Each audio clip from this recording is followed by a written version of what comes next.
Hello guys, this is CA Pranay. स्वागत करता हूं मैं आपका लेक्चर नंबर 3 में। सर अपन सीए में intermediate paper number 8 cost accounting पढ़ने जा रहे हैं। इसका भी ये फर्स्ट लेक्चर है। प्लीज दोस्तों, मैंने लेक्चर नंबर 1 जिसमें मैंने इंट्रो ऑफ द बैच बताया, और लेक्चर नंबर 2 से अपन ने एक्चुअल कॉस्टिंग चालू करी कि व्हाट इज कॉस्ट। और आई थिंक जो जिसने सेकंड वीडियो देख लिया और जिसने अच्छे से देखा, और मैंने फर्स्ट वीडियो में कहा था कि जो भी थर्ड लेक्चर मतलब जो भी नेक्स्ट लेक्चर में होंगे आपको सेकंड लेक्चर क्या करना है, रिवाइज करके आना है। तो मैं ये अज्यूम कर रहा कि आपने रिवाइज करके आया होगा, क्योंकि अपन डायरेक्टली अभी चलने वाले हैं एक बढ़िया से क्वेश्चन पे, जो कि इंस्टीट्यूट का क्वेश्चन है। ठीक है, मॉड्यूल का क्वेश्चन है। मॉड्यूल के अलावा अपन कुछ नहीं करेंगे, मतलब करेंगे एक्स्ट्रा क्वेश्चंस, लेकिन अपना पूरा कवरेज स्टडी मटेरियल हो गया, RTP, MTP, model test papers. RTP CA में नहीं रहता है, जैसे previous year questions model test papers इसके अंदर रहते हैं, वो सब अपन करेंगे। लेकिन सबसे पहले सर, कल जो अपन ने ताजी ताजी कॉस्ट शीट पढ़ी थी, याद है क्या सबको? बताओ बताओ बताओ बताओ, याद है क्या सबको? कॉस्ट शीट पढ़ी थी अपने कल। तो एक बार अपन रिवाइज करेंगे कि कॉस्ट शीट क्या थी, कौन से आइटम्स आते, फिर उसका नाम क्या रहता, फिर और कौन से आइटम्स आते, तो फिर टोटल कॉस्ट आता, फिर टोटल कॉस्ट में प्रॉफिट ऐड करते, तो बाद में सेल्स आता। कुछ याद है क्या? धुंधला धुंधला। सर हमको तो पूरी याद है, एकदम परफेक्ट कॉस्ट शीट याद है। चलो आ जाओ, कॉस्ट शीट की हेडिंग डालो, रफ में पूरी कॉस्ट शीट एक बार मेरे साथ लिखो। सबसे सबसे पहले, अगर अपन लाल कुर्ता बना रहे, लड़के इसको लाल घाघरा समझ लेना। सर अगर अपन लाल कुर्ता या लाल घाघरा बना रहे, तो सबसे पहले तो अपने को मटेरियल लगेगा। जी हाँ sir, first point was what? Material. तो सबसे पहले मटेरियल डन। सर फिर मटेरियल के बाद उसको सिलने के लिए लेबर या एम्प्लॉय, तो ये प्लस हो गया लेबर। सर मटेरियल और लेबर से कुछ नहीं होता, उसके ऊपर जो चमकी लगाते हैं, लड़कियों के घाघरों में तो और बहुत सारी चीजें लगाते हैं, उसको क्या बोलेंगे? जो डायरेक्ट कुर्ते के ऊपर या जो डायरेक्ट घाघरे के ऊपर जो लगने वाला है, उसको क्या बोलेंगे अपन? Direct expense. ठीक है सर। तो ये तीन ऐसे एक्सपेंसेस है जो, बताओ, ये तीन ऐसे एक्सपेंसेस है जो आप कुर्ता या घाघरा देखते बराबर बोल सकते हैं। तो इसको अपन क्या बोलते हैं? इसका क्या नाम है? Prime cost. परफेक्ट एकदम। 2 मार्क के लिए एमसीक्यू सा, मतलब नॉर्मल सा क्वेश्चन ऐसा आ सकता है। मैंने आपको जैसा बोला, पूरी केस स्टडी बना के दिया उन्होंने। लास्ट में बोला व्हाट इज प्राइम कॉस्ट। आपको मालूम नहीं होना what is prime cost. Prime cost मतलब सबसे मेन कॉस्ट। कुर्ते को देखते बराबर अपने को इसमें क्या दिख रहा? मटेरियल दिख रहा, स्टिचिंग का लेबर दिख रहा, और क्या दिख रहा? उसके ऊपर जो थोड़े थोड़े वो मोती लगाए, ये लगाए हीरे मोती, मतलब सही वाले नहीं, वो जो नकली वाले मोती लगाते ना, बस बस वही। तो वो प्राइम कॉस्ट। सर उसके बाद, मैंने आपको बताया था, ये स्टोरी हमेशा आपके वापस दिमाग में रखना। पुणे में आपका हेडक्वार्टर्स है और नागपुर में आपकी फैक्ट्री है। सब सबसे पहले कुर्ता यही बन रहा। ठीक है, कुर्ता यहाँ बन रहा। अब जब कुर्ता नागपुर में बन रहा, तो नागपुर के पूरे जितने भी खर्चे हैं फैक्ट्री के, ऑब्वियसली अपन वो कुर्ते से रिकवर करेंगे। अब सर क्यों कुर्ते से रिकवर करेंगे, ये सब अपन ने लेक्चर नंबर 2 में सिर्फ और सिर्फ वही बात किया। कॉस्ट शीट क्या है, क्यों क्या है, इसके बाद ये क्यों आता, इसके बाद वो क्या था, अपन ने डिटेल में बात किया। एंड आई होप कि वो लेक्चर जिसने पूरा अच्छे से देख लिया, ठीक है, मेरे साथ इंटरेक्टिव करते करते, I know this is a recorded lecture, लेकिन मैं जब पूछ रहा हूँ कि भाई इसके बाद क्या आता, और मैं जब वेट कर रहा हूँ, इसका मतलब क्या, मैं एक्सपेक्ट कर रहा हूँ कि आप आंसर दोगे। जब आप आंसर दोगे ना, तो जब भी अपना जो टारगेट है ना 70+ का, वो पूरा होगा। आप बच्चों ये चीज को समझो। 70+ का टारगेट ऐसा नहीं होगा कि आपने परफेक्ट लेक्चर्स देख लिए पूरे, फिर नोट्स अच्छे से मेंटेन कर ली।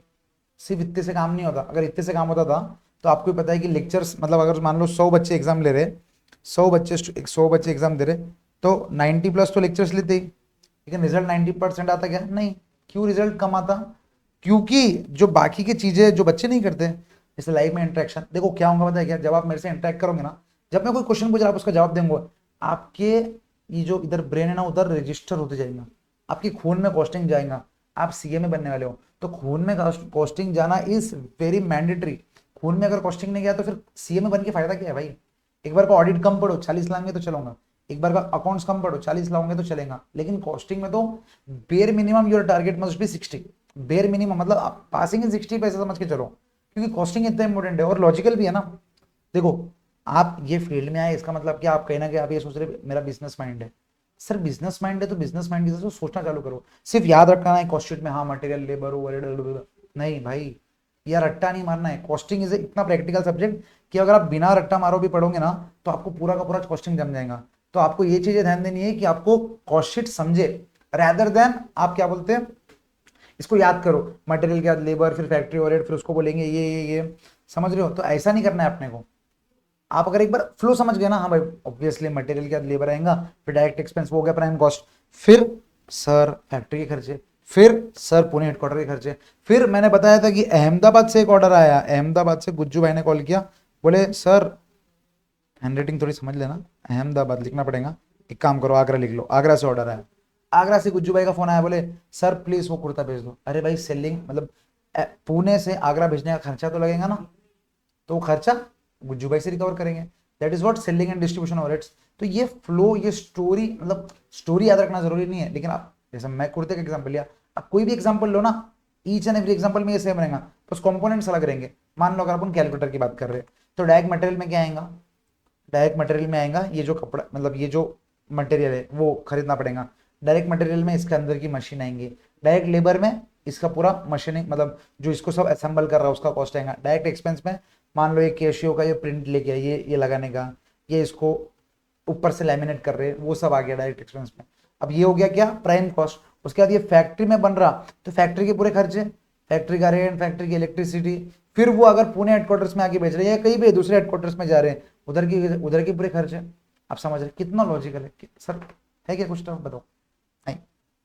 नेक्स्ट खर्चा सर बोलो, मटेरियल हो गया, लेबर हो गया, डायरेक्ट एक्सपेंस हो गया, ये हो गया प्राइम कॉस्ट। इसके बाद सर फैक्ट्री ओवरहेड्स, पूरे के पूरे फैक्ट्री ओवरहेड्स के खर्चे, तो अपन इधर क्या लिख देंगे, फैक्ट्री ओवरहेड्स। सर ओवरहेड्स का मतलब आपने डिटेल में नहीं बताया, बताऊंगा जब काम आएगा। अभी के लिए आप समझो कि ओवरहेड्स मतलब खर्चे, ओवरहेड्स मतलब एक्सपेंसेस। ठीक है सर, फैक्ट्री के पूरे एक्सपेंसेस हो गए, तो सर अब फिर पुणे हेडक्वार्टर के एक्सपेंसेस ले लेंगे, लेकिन इसको बोलते क्या?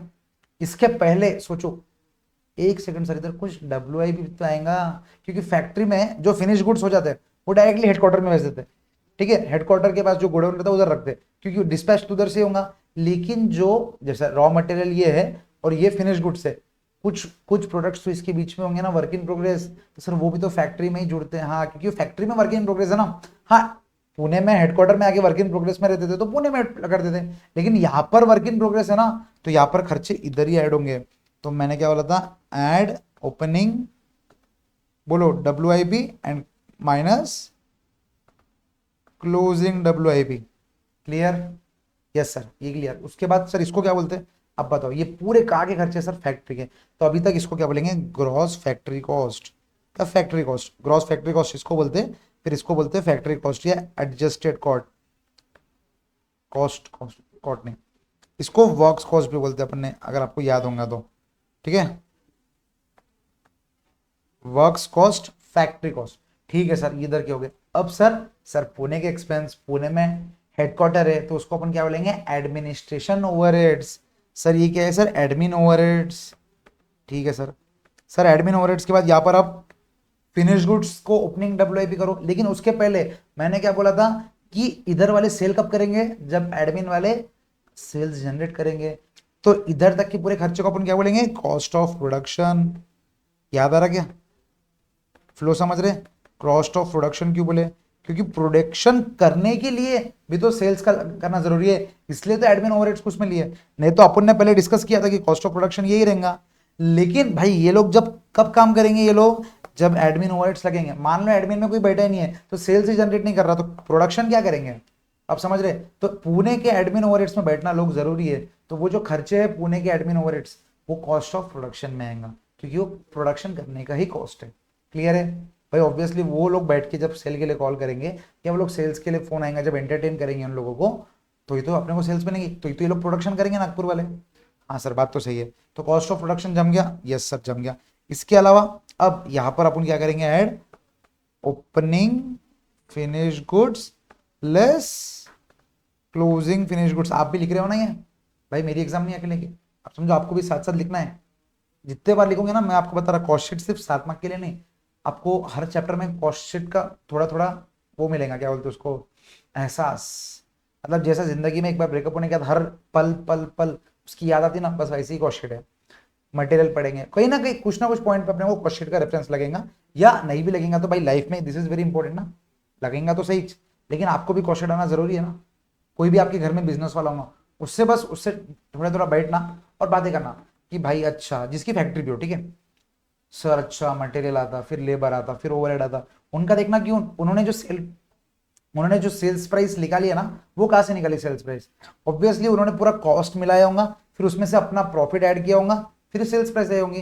तो अब जब कॉस्ट पे उनसे बातें करना, कॉस्ट में फिर आपने मटेरियल तो लिया होगा, फिर आपने लेबर लिया होगा, फिर आपने फैक्ट्री के पूरे रेंट भी लिए होंगे, फिर जो आपके जो ये ऑफिस में बैठते जहाँ से सेल होती उसके भी खर्चे मिलाए होंगे। तो आप देखना कोई ना कोई खर्चे वो मिस करना भूल जा रहा, सो दैट उसका eight the end of the year profit आना कम आ रहा। तो आप जब बात करोगे ना ये समझेंगे आपको, तो ये फ्लो हमेशा दिमाग में रखना। क्लियर है दोस्तों? अब जब opening finish goods closing finish goods आ गए तो अपन ने क्या बोला था, इसको बोलेंगे cost of goods to be sold. देखो यहां तक क्या हो गया, गुड्स पूरे बन गए, इसको बेचना है तो cost of goods to be sold, तो इसको बोलेंगे cost of goods sold. Sir वो जो टू बी सोल्ड है वो खा लो, अब ये रेडी है, ये मैं अगर पुणे में कोई बेचने आएगा तो मैं दे दूंगा क्योंकि कॉस्ट ऑफ इतनी कॉस्ट लगे। लेकिन आगरा से या अहमदाबाद से गुज्जू भाई का फोन आ रहा कि प्रणय भाई मुझे है ना ये बेचो, आप ये मुझे बेचो और मुझे भेज दो अहमदाबाद, ठीक है मैं फोन रखता हूँ क्योंकि अभी नरेंद्र मोदी जी आने वाले मिलने को, रख दिया। अरे भाई मेरे को यहाँ से अहमदाबाद भेजने के लिए एक्सपेंस तो लगेगा, तो that is nothing but selling and distribution overheads. Selling. अब मान लो अहमदाबाद से कुछ कॉल नहीं आ, कोई कॉल ही कॉल नहीं आ रहे, तो अपने को डर लग रहा, अरे भाई ये क्या हो रहा अपने साथ जीवन में, सेल्स क्यों नहीं जनरेट हो रही, अपन ये सोच रहे। अब उसके लिए फिर टीम ने क्या किया, एडवर्टाइजिंग किया, वो भी खर्चे यार, क्योंकि कॉस्ट देखो गुड्स सोल्स, देखो गुड्स के ऊपर जितनी कॉस्ट लगी इधर, अब इसको बेचने के लिए खर्चा है ना, अब इसको क्या बेचने के लिए खर्चा है ना, तो ये ऑब्वियसली सेलिंग के लिए खर्चा है, तो that is selling and distribution overheads. This the cost is for selling, आप ध्यान में रखना। तो बस इसमें अपन ऐड करेंगे क्या, प्लस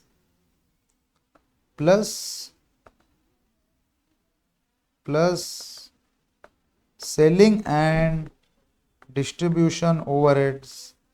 तो सर लास्ट में क्या आएगा बताओ, सेलिंग एंड डिस्ट्रीब्यूशन ओवरहेड्स भी अपन ने ले लिया, तो फाइनल क्या रहेगा बताओ।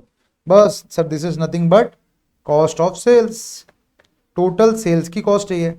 आप समझो जो भी आप इंग्लिश में लिख रहे हो ना उसको हिंदी में ट्रांसलेट करो और अपने दिमाग में स्टोरी रिक्रिएट करो। हाँ सर बराबर, नागपुर से बन गया, इधर आया, फिर इससे बन गया, गुड सोल्ड हो गए। भाई सेलिंग करने के लिए एडवर्टाइजिंग लग रही है, अपन ने एडवर्टाइज भी कर लिया, सेलिंग एंड डिस्ट्रीब्यूशन ओवरहेड्स, समझ रहे हो? अब जब कॉस्ट ऑफ सेल्स हो गई, सिर्फ ये तो सेल्स की कॉस्ट है, मतलब अपन जितना सेल कर रहे हैं उसकी कॉस्ट है ये। अरे भाई कॉस्ट एक बार का ठीक है, लेकिन कॉस्ट में जब प्रॉफिट डालेंगे तो ही तो अपना क्या निकलेगा, बोलो सेलिंग प्राइस निकलेगा ना। तो दैट्स इट, ये अपन यहाँ से अपन ने क्या डाला, प्रॉफिट डाला, तो अपना क्या आ गया बताओ दोस्तों, सेलिंग प्राइस, या टोटल सेल्स बोल सकते हैं अपन, सेलिंग प्राइस पर यूनिट या टोटल सेल्स बोल सकते हैं। बोलो अरे बोलो क्लियर है क्या? स्टोरी आपको रिक्रिएट करनी पड़ेगी बार बार, सो दैट आप है ना ये भूलो ना, सेलिंग प्राइस पर यूनिट अब निकलेगा। दिस इज वेरी इंपॉर्टेंट, इसलिए अपन ने पहले के 13 मिनट भी इसके लिए दे दिए, ठीक है। अब फर्स्ट एक क्वेश्चन ले लेते हैं जो, सो दैट जो अपन जो पढ़ रहे अपने को समझे तो सही, अपने को जम रहा कि नहीं जम रहा, ठीक है। ये पास पेपर का क्वेश्चन नहीं है, मॉड्यूल का क्वेश्चन, मॉडल टेस्ट पेपर में भी आया है और स्टडी मटेरियल में भी क्वेश्चन है, तो देर किस बात की, आ जाओ। क्या क्वेश्चन दिया है सबसे पहले वो पढ़ो, क्वेश्चन क्या निकालने वाले, देखो क्वेश्चन पढ़ना है ना, मैं आपको बता देता हूँ, बड़े क्वेश्चन से डरना नहीं। 2-3 है ना टिप्स लिख लो आप कि how to solve big question, ये लिख के रख लो। सबसे फर्स्ट ठीक है, break the question into small parts, break the question into small parts, ये हो गया first. Second, read each and every line, important है, कहीं ना कहीं आपको दे देगा कि 5% इसका 2% इसका, और आप अगर भूल गए तो पूरे के पूरे मार्क्स चल जाएंगे। समझो प्रैक्टिकल सब्जेक्ट है, स्टेप मार्किंग मिलती है, लेकिन मान लो आपने फर्स्ट स्टेप भी गलत कर दिया तो नीचे ऑब्वियसली उससे रिलेटेड कैलकुलेशंस रहेंगे, तो पूरे गड़बड़ हो जाएंगे। तो आपको क्या करना है, रैदर देन पूरा क्वेश्चन वापस आंसर फाइनल गलत आया तो वापस क्वेश्चन पढ़ो, उससे अच्छा पहले बारी क्वेश्चन अच्छे से पढ़ना है। और तो रीड क्वेश्चन केयरफुली, ये बच्चे गलती करते हैं, रीड क्वेश्चन केयरफुली, और लास्ट में try to explain yourself in Hindi. बातें करो क्वेश्चन से कि भाई ये क्या बोल रहा, अच्छा इसका मटेरियल लगा, अच्छा इसका लेबर लगा, ओ फैक्ट्री ओवरहेड तो इसके बाद आएगा, इसको क्या बोलेंगे टोटल मिला के, बोलो फैक्ट्री ओवरहेड भी लगने के बाद सर फैक्ट्री कॉस्ट, फिर एडमिन लग गया कॉस्ट ऑफ प्रोडक्शन, फिर वो ओपनिंग फिनिश गुड्स लग गया कॉस्ट ऑफ गुड्स सोल्ड, फिर वो एडमिन सेलिंग एंड डिस्ट्रीब्यूशन लग गया कॉस्ट ऑफ सेल्स, प्रॉफिट लग गया सेल्स। सिंपल है। बार बार ऐसे बोलोगे ना, ऑटोमेटिकली आपके दिमाग में रजिस्टर हो जाएगा कॉस्ट शीट। कॉस्ट शीट तो आप जिंदगी में नहीं बोलोगे फिर, और भूलना भी नहीं चाहिए, क्योंकि ऑब्वियसली आपको मालूम है पेपर 8 हुआ नहीं, पेपर 12 में भी कॉस्ट शीट लगेंगी, पेपर 12 हुआ नहीं, पेपर 16 में भी, और जिंदगी भर कॉस्ट शीट तो बेसिक है भाई लगेंगी। कॉस्टिंग कर रहे हो तो कॉस्ट शीट तो लगेंगे ना। नेक्स्ट, रीड क्वेश्चन केयरफुली और बातें करो, हिंदी में खुद को समझा लो, मतलब अपनी लैंग्वेज में समझा लो। Explain to yourself in your preferred language,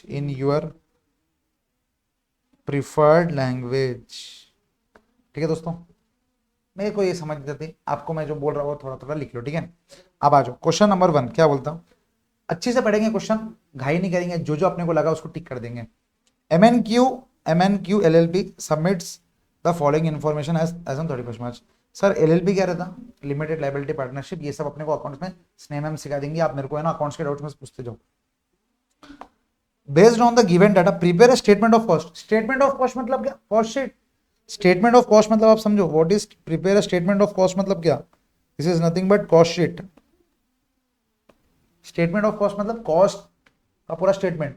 आप समझो, अपन जो मटेरियल लेबर ये सब निकाल रहे, लास्ट में क्या आ रहा, कॉस्ट ऑफ सेल्स, ये क्या है, कॉस्ट स्टेटमेंट, ठीक है सर।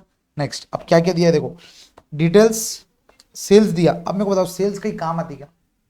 सर कॉस्ट शीट में सेल्स तो कॉस्ट तो कहीं नहीं लगता, लेकिन लास्ट में सेल्स का फिगर आता, जैसे यहाँ पर या सेलिंग प्राइस पर यूनिट है, या पर यूनिट नहीं निकाले तो ये क्या रहेगा, या इसको अपन स्लैश डाल के बोलेंगे this is nothing but sales.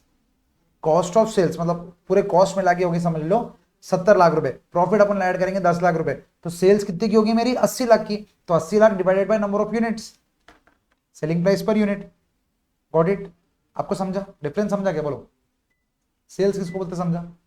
Cost of sales मतलब टोटल अभी तक कॉस्ट लेके आ गए। सर आपने तो बोला था ये पर यूनिट लेंगे, पर यूनिट देखो यहाँ पर 2 कॉलम आएंगे, एक तो अपन पर यूनिट बेसिस पे भी कर सकते हैं कि जितने नंबर ऑफ यूनिट्स अपने पास बनने वाले एस्टिमेटेड 50,000, तो टोटल कॉस्ट को बार बार 50,000 से डिवाइड करते करते लाएंगे, तो that is per unit cost. तो मटेरियल मान लो 1 लाख का लग रहा और 50,000 यूनिट है, तो एक यूनिट के पीछे कितना मटेरियल लग रहा, 2 रुपए का, समझ रहे। लेबर मान लो 5 लाख रुपए लग रहा टोटल लेबर कॉस्ट में लगे, और 50,000 यूनिट बता रहे, तो per unit sir 5 lakh divided by 50,000 units, तो 10 रुपीज। तो ऐसा पर यूनिट से भी निकाल सकते हैं और टोटल भी निकाल सकते हैं। तो जब पर यूनिट निकालेंगे तो बोलेंगे सेलिंग प्राइस पर यूनिट, या selling price per unit into number of unit sold इस टोटल सेल्स। सर क्या बोला आपने, सेलिंग प्राइस पर यूनिट, मान लो MRP, अपन क्या कर रहे हैं पार्ले जी का बिस्किट लेने गए, सेलिंग प्राइस पर यूनिट क्या है उधर लिख के 10 रुपए, तो ये 10 रुपए, और मान लो अपने घर पे अपने बुआ लोग आए हुए सब, तो अपन ने कम से कम 50 पैकेट लेके गए, तो 10 × 50 500, तो उसकी सेल्स कितने की होगी 500। What is the selling price per unit, sir 500 divide by number of units taken, that is 50 10। हाँ सर समझा, अपने किराना दुकान में गया, पार्ले जी का बिस्किट लिया 10 रुपए का था, मैंने अगर 25 ले लिए तो 10 × 25 इज 250, तो उसके सेल्स 250 की हो गई, लेकिन selling price per unit selling price कितनी है 10, जितनी भी सेल्स है divide by number of unit sold. Perfect sir, मजा आ गया। अब इसने सेल्स दिया, सेल्स अपनी क्या काम की सर, एकदम लास्ट वाला अमाउंट दे दिया, ठीक है। Next, inventories at the beginning of the year, finish goods WIP, finish goods WIP का beginning inventory. Sir beginning inventory मतलब आप ये बोलना चाह रहे क्या कि this is nothing but opening stock. अब समझो opening stock of finish goods और WIP। सर फिनिश गुड्स का काम आएगा एडमिन ओवरहेड्स के नीचे कॉस्ट ऑफ प्रोडक्शन के बाद, याद आ रहा, हाँ सर याद है सर, एकदम परफेक्ट याद है। Admin overheads cost of production आएगा, फिर ये ओपनिंग फिनिश गुड्स ऐड करेंगे, क्लोजिंग फिनिश गुड्स माइनस करेंगे, तो क्या आएगा दोस्तों, बोलो बोलो बोलो। Sir cost of goods to be sold, तो कॉस्ट ऑफ गुड्स सोल्ड, फिर यहाँ से सेलिंग एंड डिस्ट्रीब्यूशन ओवरहेड्स, तो कॉस्ट ऑफ सेल्स। परफेक्ट है दोस्तों, बताओ बताओ भाई बताओ बताओ। ऐसे बार बार देखो, ये फर्स्ट क्वेश्चन है इसलिए अपन इसको इतना डिटेल में मैं आपको बता रहा हूँ, ठीक है। हर क्वेश्चन अपन इतने डिटेल में नहीं, ये फर्स्ट क्वेश्चन है ना आपके लिए, तो आपको कॉस्ट शीट बार बार आपको याद करवा रहा हूँ, इसलिए अपन बात मतलब कोई पॉइंट हुआ नहीं कि अपन वापस से कॉस्ट शीट डिस्कस कर रहे हैं, आप समझ रहे ना। नेक्स्ट सर ये हो गया ओपनिंग स्टॉक, जम गया, समझ गया। Purchase of the material for the year, sir purchase किधर आएगा सर, मटेरियल के टाइम पे अपन ने डिस्कस किया था, opening stock plus purchase during the year minus closing stock, याद है क्या? ऊपर आ जाओ, या ऊपर ही लास्ट में लिखे थे अपने कल रात को। देखो मटेरियल कैसा रहेगा, देखो रॉ मटेरियल अपन भाई खुद की फैक्ट्री आप समझो, साल का बिगिनिंग है तो ऑब्वियसली लास्ट ईयर में पूरा मटेरियल यूज नहीं होगा तो ओपनिंग स्टॉक आ गया, प्लस ये साल में अपन जितना परचेस कर रहे हैं ऐड हो गए। कुर्ता लाल कपड़ा, लाल कपड़ा कुर्ता नहीं लाल कपड़ा, ओपनिंग स्टॉक जो लास्ट ईयर कुछ बच गया होगा तो न्यू ईयर में तो ओपनिंग स्टॉक आ गया। फिर वो अपन ये साल भी तो बहुत सारा कपड़ा परचेस करेंगे, प्लस परचेस लेस, अब जब लास्ट ईयर एंड पे कुछ बच गया तो क्लोजिंग स्टॉक पे तो माइनस करेंगे। ये साल में कितना यूज हुआ वो कैसे समझेंगे, समझ रहे? फॉर एग्जाम्पल कि लास्ट ईयर 31 मार्च को ना दुकान जब बढ़ा रहे थे, दुकान बढ़ा रहे थे मतलब दुकान जब आज के लिए क्लोज कर रहे थे, उसको बोलते हैं हिंदी में दुकान बढ़ाना। कुछ कुछ मारवाड़ी, अग्रवाल, जैन, गुजराती, सिंधी, इस ये भाषा में ये बोलते हैं। डेली ये नहीं बोलते कि दुकान बंद कर रहे, दुकान बढ़ा रहे बोलते हैं। दुकान बढ़ा रहे मतलब बोलने में क्या आ रहा है कि दुकान ग्रो कर रहे, लेकिन आज के लिए बढ़ा रहे मतलब शटर क्लोज कर रहे, ठीक है। तो दुकान बढ़ा रहे, 31 मार्च को जब बंद कर रहे थे ना तो देख लिया स्टॉक कितना है भाई, 400 यूनिट का है, ठीक है भाई 400 यूनिट का है, 400 यूनिट्स, ठीक है। वो बोले छोटू गिन ले स्टॉक कितना है, छोटू ने गिन के आया, चाय पीते पीते 400 यूनिट का स्टॉक गिन के आ गया। अब जब पूरे साल में बैठे और सोचे कि अपन ने लाल कपड़ा कितना मंगाया, फिर अपन ने देखे अपन ने तो 10,000 यूनिट का लाल कपड़ा मंगाया, 10,000 यूनिट का, कितना दोस्तों 10,000 यूनिट का लाल कपड़ा मंगाया, ठीक है।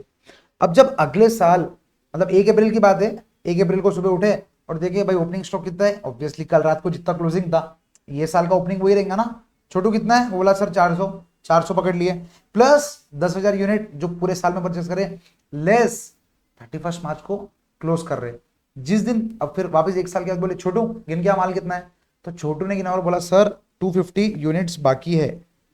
तो मेरे को एक बात बताओ, ये ईयर 23-24 है, तो ईयर 23-24 में अपन ने कितना मटेरियल कंज्यूम किया?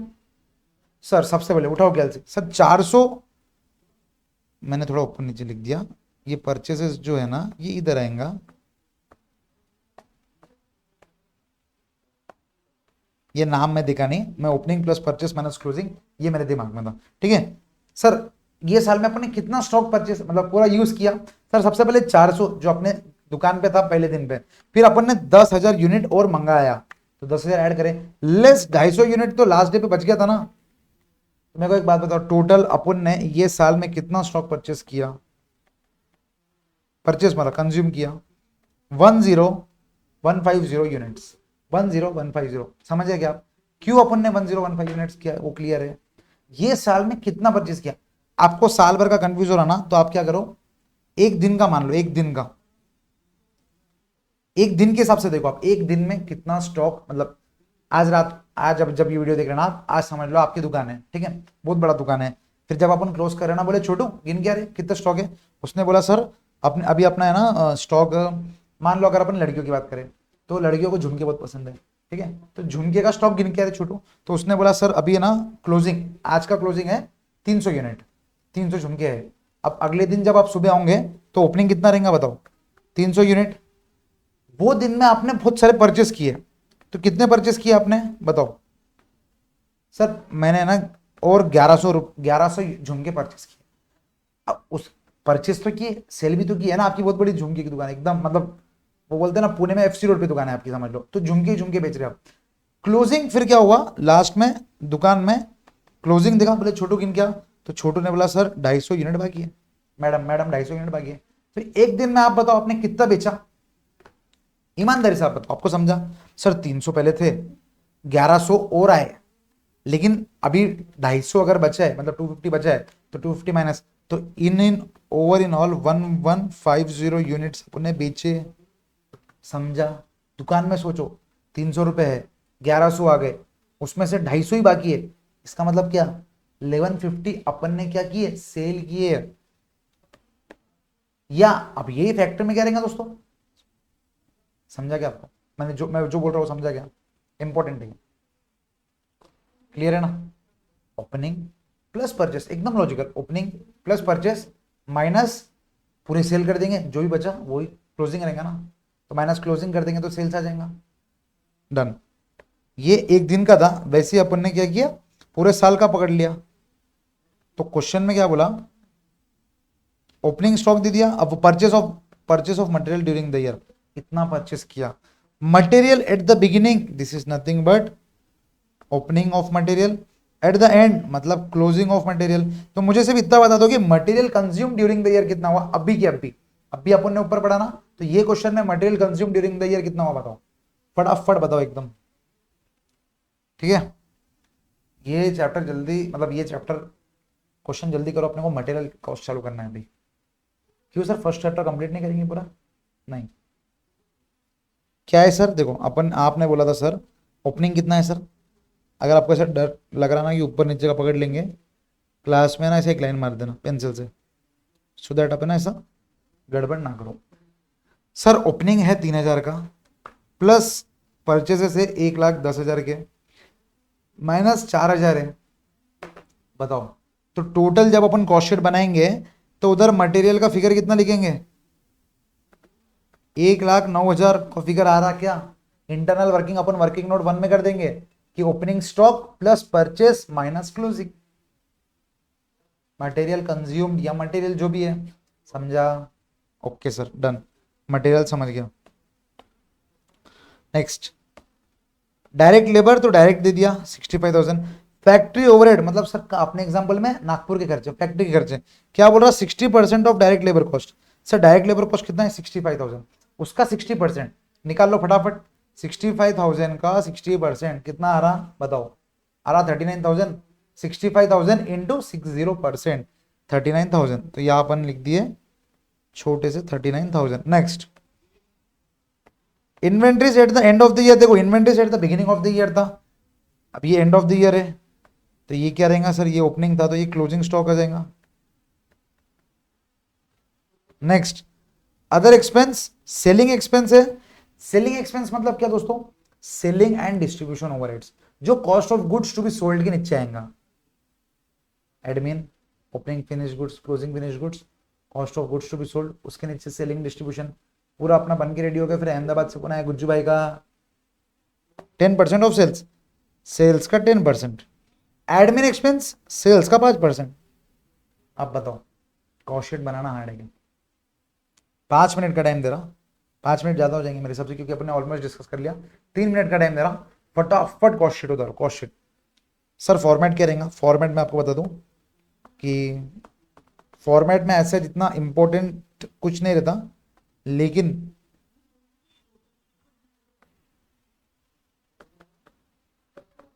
पर्टिकुलर्स, ठीक है, ऐसे 2 लाइन मार दो, ये इंटरनल वर्किंग के लिए, ये एक्सटर्नल वर्किंग के लिए। सर इंटरनल वर्किंग क्यों, किसी जैसा मटेरियल का डायरेक्ट आप इधर थोड़ी खिचड़ी करते बैठेंगे वो, ठीक है, अपन अंदर खिचड़ी करेंगे। सबसे पहले एक खाली मटेरियल का मैं लिख के आपको बता रहा, मटेरियल का अगर है इन्वेंट्री तो अपन क्या बोलेंगे, सबसे पहले ओपनिंग कितना था भाई बताओ जल्दी जल्दी। ओपनिंग सर, ओपनिंग था सर 3,000, ऐड अपन करेंगे, ये देखो ये ओपनिंग है ना, purchases of the material of the year, तो आपको पूरा लिखना है परचेसेस ड्यूरिंग द ईयर, समझ रहे क्या, purchases during the year 1,10,000।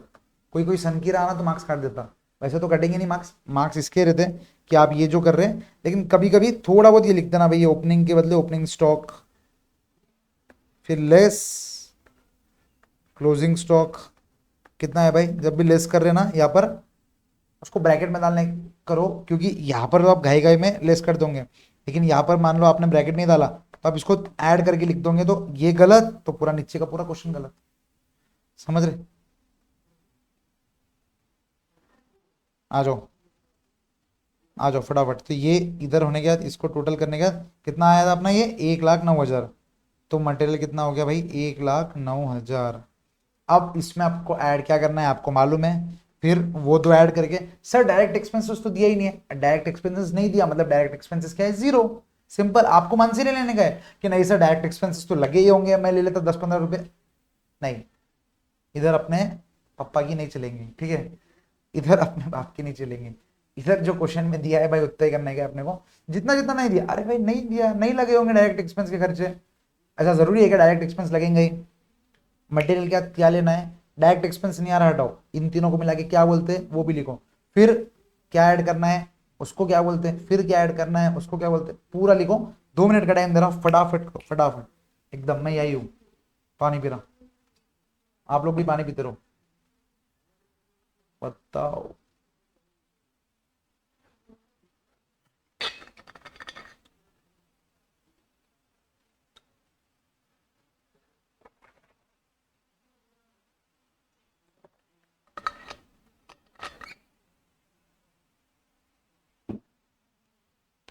I think आप प्राइम कॉस्ट तक पहुंच गए होंगे, प्राइम कॉस्ट तक पहुंच गए होंगे आप।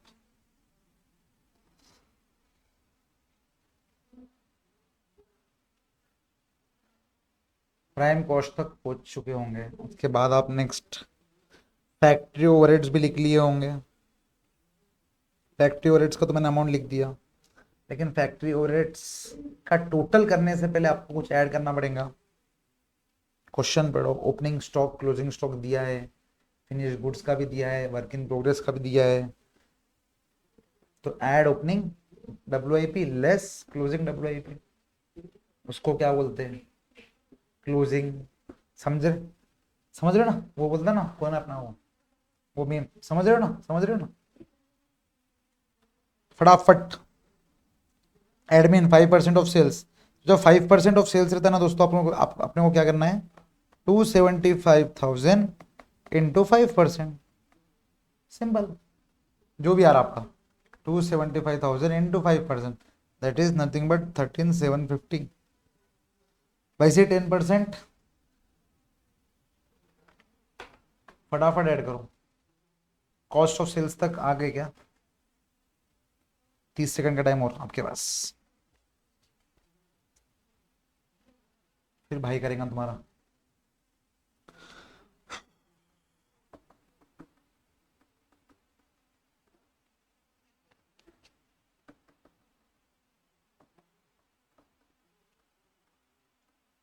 सर कॉस्ट ऑफ सेल्स तक तो आ गए, पर सर प्रॉफिट कहीं दिया नहीं है।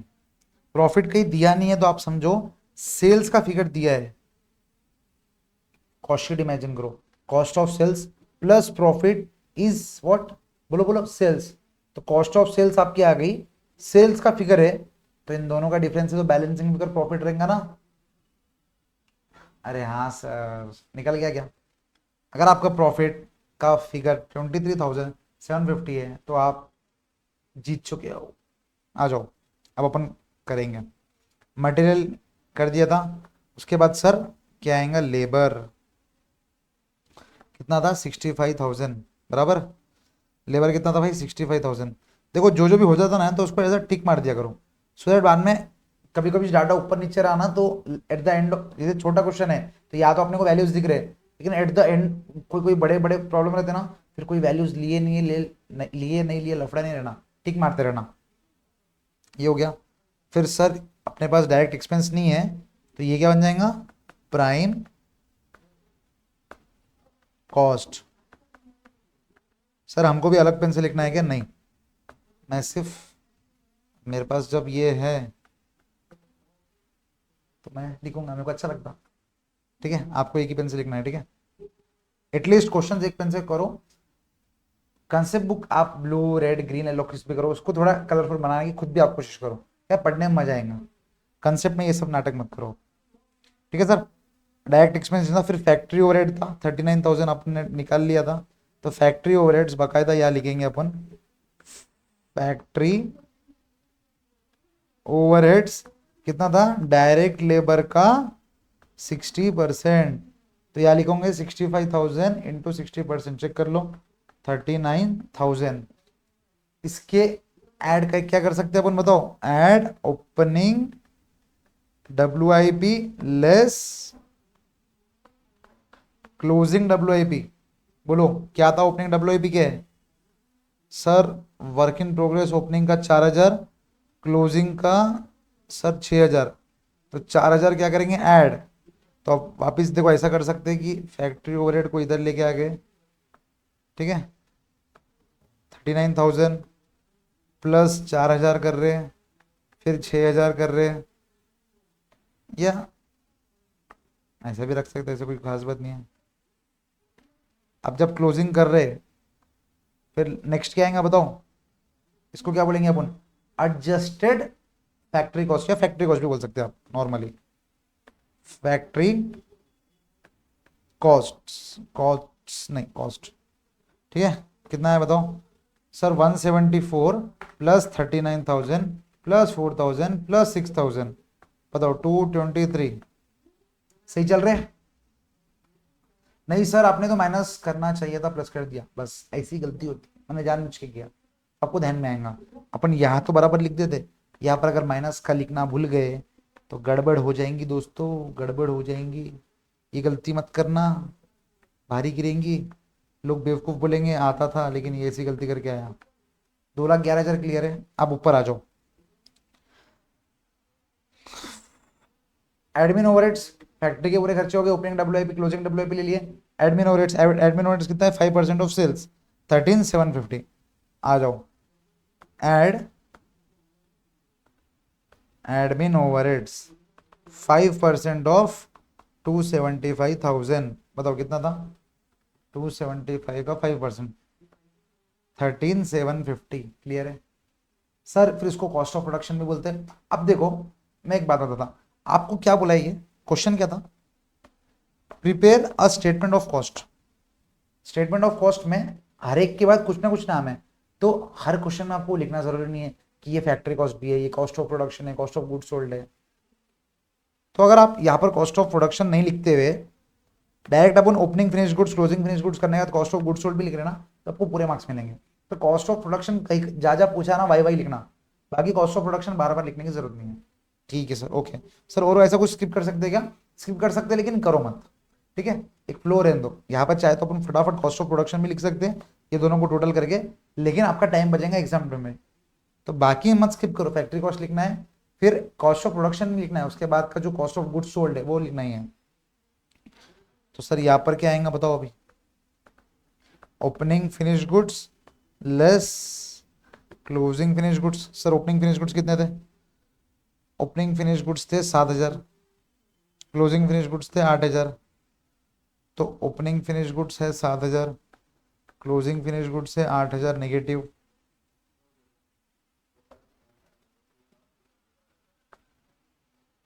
कितने आ गए दोस्तों? ये क्या रहेगा, इसका नाम बताओ? Cost of goods sold. Perfect.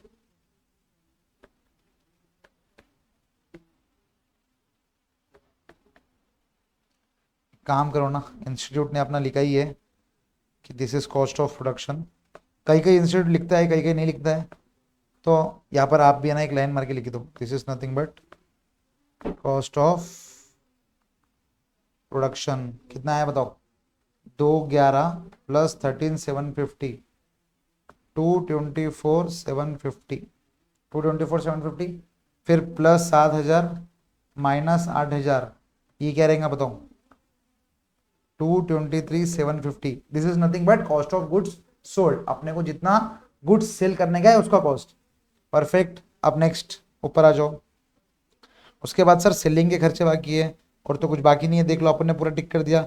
Sir sales, अरे सेल्स तो लास्ट में लगेगा ना, सेलिंग कितना है? 10% of sales.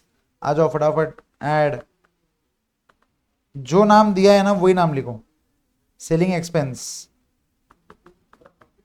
10% of 2,75,000, this is nothing but 27,550। ठीक है, और लास्ट क्या रहेगा? This is nothing but cost of sales. Total sales की कॉस्ट कितनी है? प्लस करेंगे 27,500, तो आया 251,250। This is nothing but cost of sales, और लास्ट में अपने पास सेल्स है 275,123।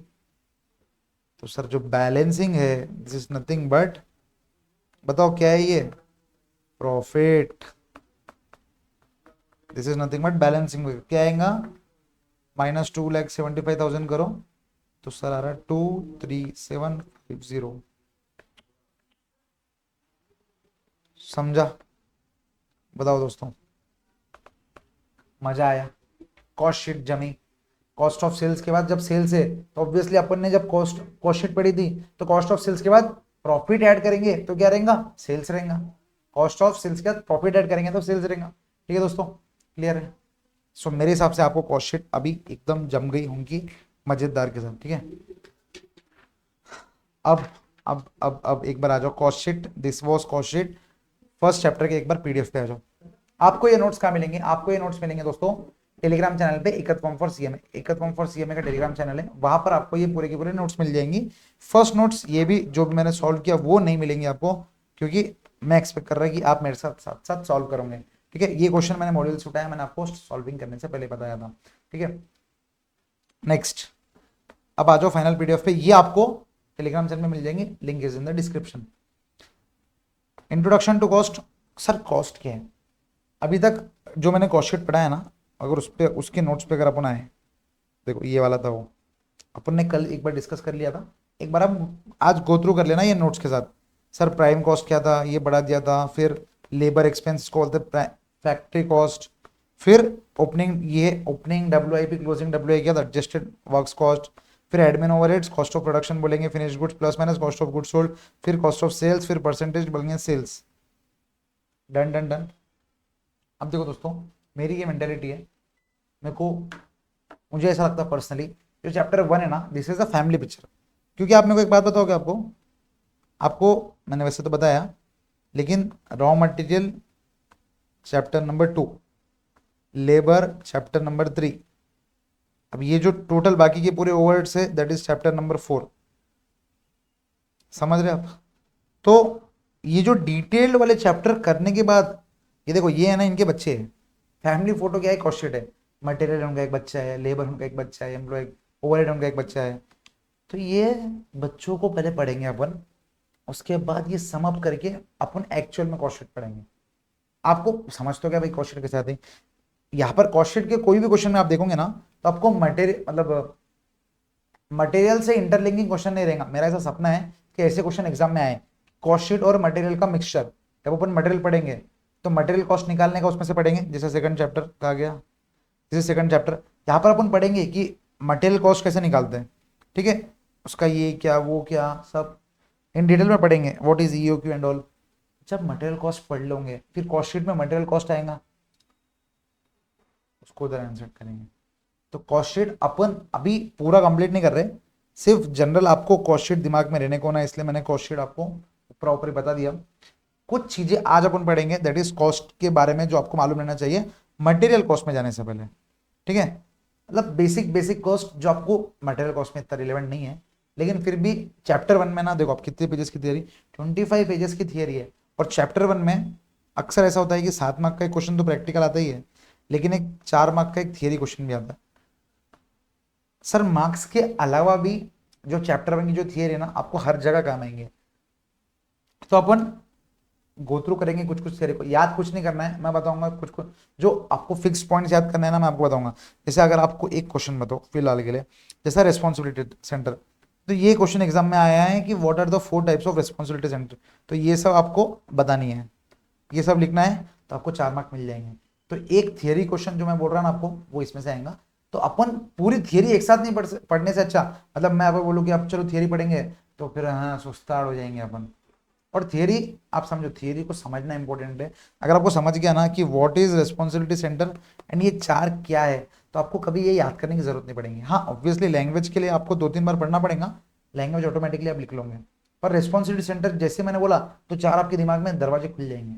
वो मैं आपको टाइम के साथ साथ फ्लो में बताऊंगा। ऐसा नहीं कि बस बस आ जाओ, फर्स्ट पॉइंट क्या है, कॉस्ट, कॉस्ट के बारे में पढ़ रहे, फिर एग्जाम्पल क्या है, डॉली चपड़ी चाय क्यों है इधर, ऐसा नहीं पढ़ेंगे अपन। रैंडमली जो मुझे लग रहा कि अभी आपको ये जरूरी है तो वो जरूरी है, मेरे हिसाब से पूरी बैच चलना है। तो ठीक है, आप मत मतलब आप मत समझो कि आपने तो फर्स्ट चैप्टर पूरा कंप्लीट ही नहीं किया और सेकंड चैप्टर पे चले गए। No, this must not be your point. आपका पास पॉइंट इतना रहना चाहिए कि मैं जो पढ़ा रहा ना आपको वो समझ रहा गया। सेकंड, आपको अगर नहीं कुछ जम रहा तो this is the mail ID for you, askfairness@gmail.com। आप कभी मुझे मेल कर सकते हो, I will reply within 24 hours. ठीक है, ट्राई करूंगा 24 घंटे के अंदर अंदर रिप्लाई कर दूं। सो आप कॉस्टिंग की पूरी जिम्मेदारी छोड़ दो, सीक्वेंस वगैरह सब मैं करूंगा। I will make sure that आपको कॉस्टिंग टफ लगा क्या बताओ, नहीं ना, तो भरोसा कर लो भाई, भाई पे अच्छा करूंगा मैं, आप लोड मत लो, आ जाओ। सो बेसिकली थोड़ा बहुत थियरी पढ़ लेते, कॉस्ट क्या है, कितने टाइप्स के कॉस्ट रहते, आज अपन वो पढ़ेंगे बस, व्हाट इज कॉस्ट और कितने टाइप के कॉस्ट रहते, historic, economic and sunk cost, imputed, relevant, ये सब कॉस्ट है, अवॉइडेबल, इनअवॉइडेबल, इतने तो टाइप के कॉस्ट ही अपने जीवन में। ठीक है सर, इतने तो मेरे दोस्त नहीं है जितने कॉस्ट तुमने बता दिए। बस बनेंगे दोस्त, आप अपने ना प्रोफेशनल बनने वाले हैं तो दोस्त भी बनेंगे। तो फर्स्ट चैप्टर की थियरी अपन यहाँ तक ही पढ़ेंगे, ठीक है। उसके बाद अपन डायरेक्ट घुस जाएंगे मटेरियल कॉस्ट में। उसका अपने आपको मैं थोड़ा थोड़ा ब्रीफ दूंगा, फिर अपन चलेंगे। पर ये सब जो भी है ना, ये आपको फ्लो फ्लो में आ जाएगा, आप चिंता मत करो। सर सबसे पहले कॉस्ट, आपको क्या करना है, जब तक आपके पास बुक्स नहीं आ जाती, फर्स्ट टू पेजेस के पीडीएफ, क्योंकि ये पूरी न्यू बुक्स है तो ये अभी पूरे प्रिंटिंग प्रोसेस में। जैसे प्रिंटिंग आएंगी हम आपको डिलीवरी कर देंगे। तो आपको जब तक नहीं आते, हम आपको टेलीग्राम पे वो पीडीएफ आपको अवेलेबल है। तो आपको क्या करना है, प्रिंट लेना है, बाकायदा प्रिंट लेके आना है। और उसको मैं जैसा जैसा मार्क कर रहा ना, वैसा वैसा आपको भी मार्क करते हुए चलना है। क्योंकि कॉस्ट की डेफिनेशन पूछना कोई बड़ी बात नहीं है, ये लोग पूछ सकते 4 मार्क के लिए। What is cost and what are the different types of cost, ये सब लिखना है अपने को। अनअवॉइडेबल, संक, ये वो, अमका ढमका, समझेंगे अपन, ठीक है। आ जाओ। सबसे पहले कॉस्ट, कॉस्ट क्या है। अपन ने अभी जब कॉस्ट शीट पढ़ा तो अपन ने क्या सोचा, कॉस्ट क्या है बताओ। सर जितने भी वो कुर्ता या वो घाघरा बनाने को जितने भी खर्चे लग रहे, that is nothing but cost. अब बस उसको उसने इंग्लिश में लिखा, आप समझो। Defined as the expenditure incurred on or attributable to a given product or service. Expenditure incurred on a product, expenditure incurred on a product, English समझो। Expenditure जो प्रोडक्ट पे लगा that is nothing but cost. समझ रहे, expenditure जो product पे लगा that is nothing but, बताओ दोस्तों, that is nothing but cost, ठीक है। It can also be described as the resources that has been sacrificed or must be sacrificed to attain a particular objective. Active passive wise खेल रहा है और कुछ नहीं है। मतलब ऐसा है कि कुर्ते को बनाने के लिए अपन ने वो रिसोर्सेज यूज किया ना, एक आदमी का रिसोर्स यूज किया, तो वो आदमी कहीं और काम करता था, उसने यह काम किया, तो उधर का तो काम वेस्ट हुआ ना।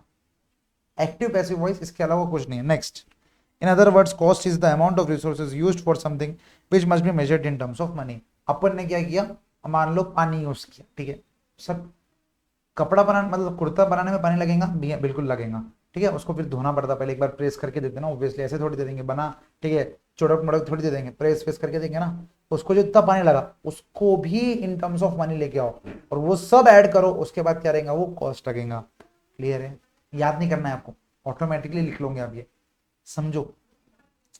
डॉली चाय वाला टपरी, आप समझो इसमें इसको क्या कॉस्ट लगता होगा sir.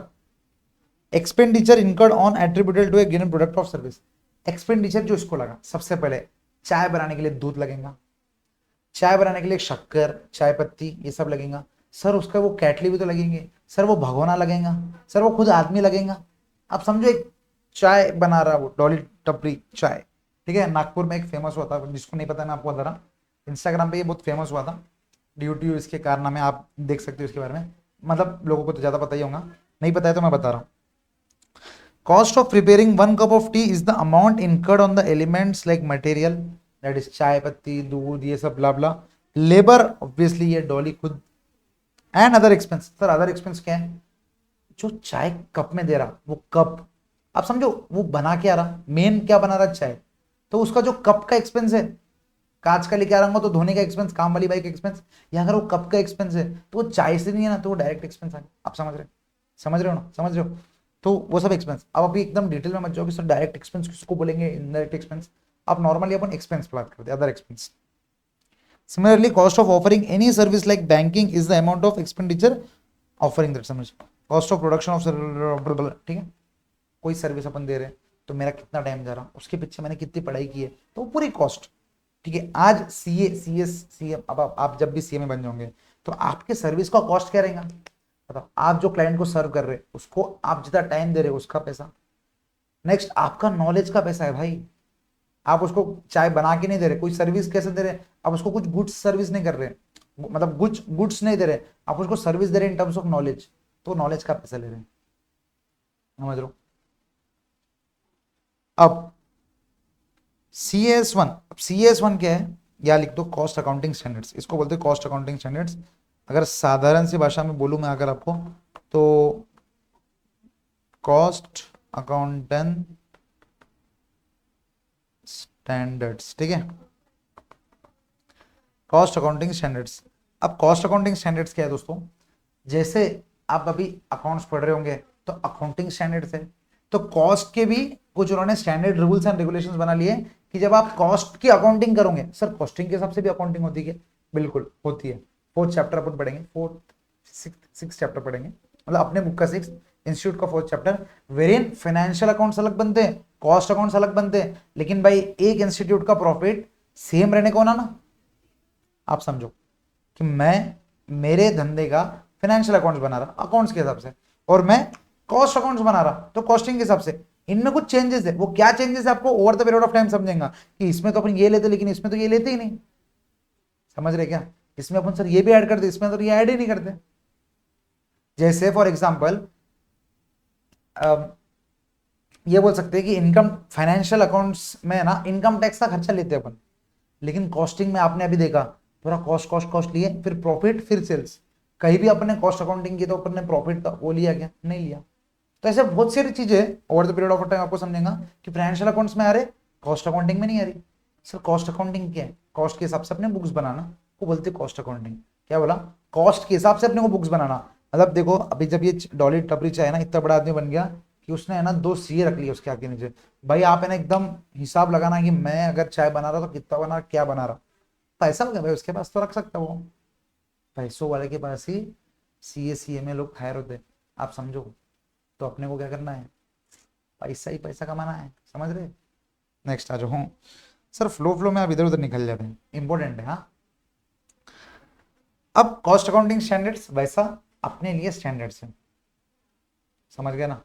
Sir cost accounting standards कितने हैं? फर्स्ट लेक्चर में बताया था, अब इस बता रहा कॉस्ट अकाउंटिंग स्टैंडर्ड्स 1 से लेकर 24। ये भी अपना एक सिलेबस है, chapter number 5 cost accounting standards का रहेगा। सिर दर्द याद करना है अपने को, लेकिन मैंने ऐसी स्टोरी बनाई है आपके लिए एकदम, मतलब फ्लो में आपको 1 से लेकर 24 पूरे याद हो जाएंगे। सर उसके अंदर का भी याद हो जाएगा क्या? नहीं नहीं, उसके अंदर तो अपने को पढ़ना पड़ेगा ना। ऐसा कैसे इतना थोड़ी कि पिक्चर बना दो क्या आपकी 3 घंटे के लिए? 3 घंटे की पिक्चर बना दो क्या?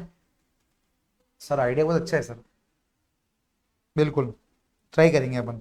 आ जाओ। तो कॉस्ट अकाउंटिंग स्टैंडर्ड्स क्या है? कॉस्ट अकाउंटिंग स्टैंडर्ड 1 मतलब कॉस्ट अकाउंटिंग स्टैंडर्ड्स के हिसाब से कॉस्ट क्या रहता है वो बता रहे। देखो states that cost is a measurement in monetary terms of the amount of resources used for the purpose of production of goods and services। Sir कुछ लगा ही नहीं, ऊपर की जो लाइन थी उसको ही थोड़ा मॉडिफाई करके लिख दिया। बिल्कुल कुछ नया है ही नहीं, इसको ऊपर वाली लाइन को इसने मॉडिफाई करके लिख दिया, नया कुछ नहीं है। Next, thus cost can be classified either as historical cost और इकोनॉमिक कॉस्ट। अब हिस्टोरिकल कॉस्ट क्या, इकोनॉमिक कॉस्ट क्या अपन पढ़ते हैं। Historical cost is the factual cost incurred for the production of goods or services encompassing direct material, direct labor and manufacturing overheads. It emphasizes the retrospective nature of the cost, reflecting the real expenditure, इसको highlight कर दो अब, real expenditure made in the past to produce for a particular unit of output. Sir example आप मेरा ही ले लो।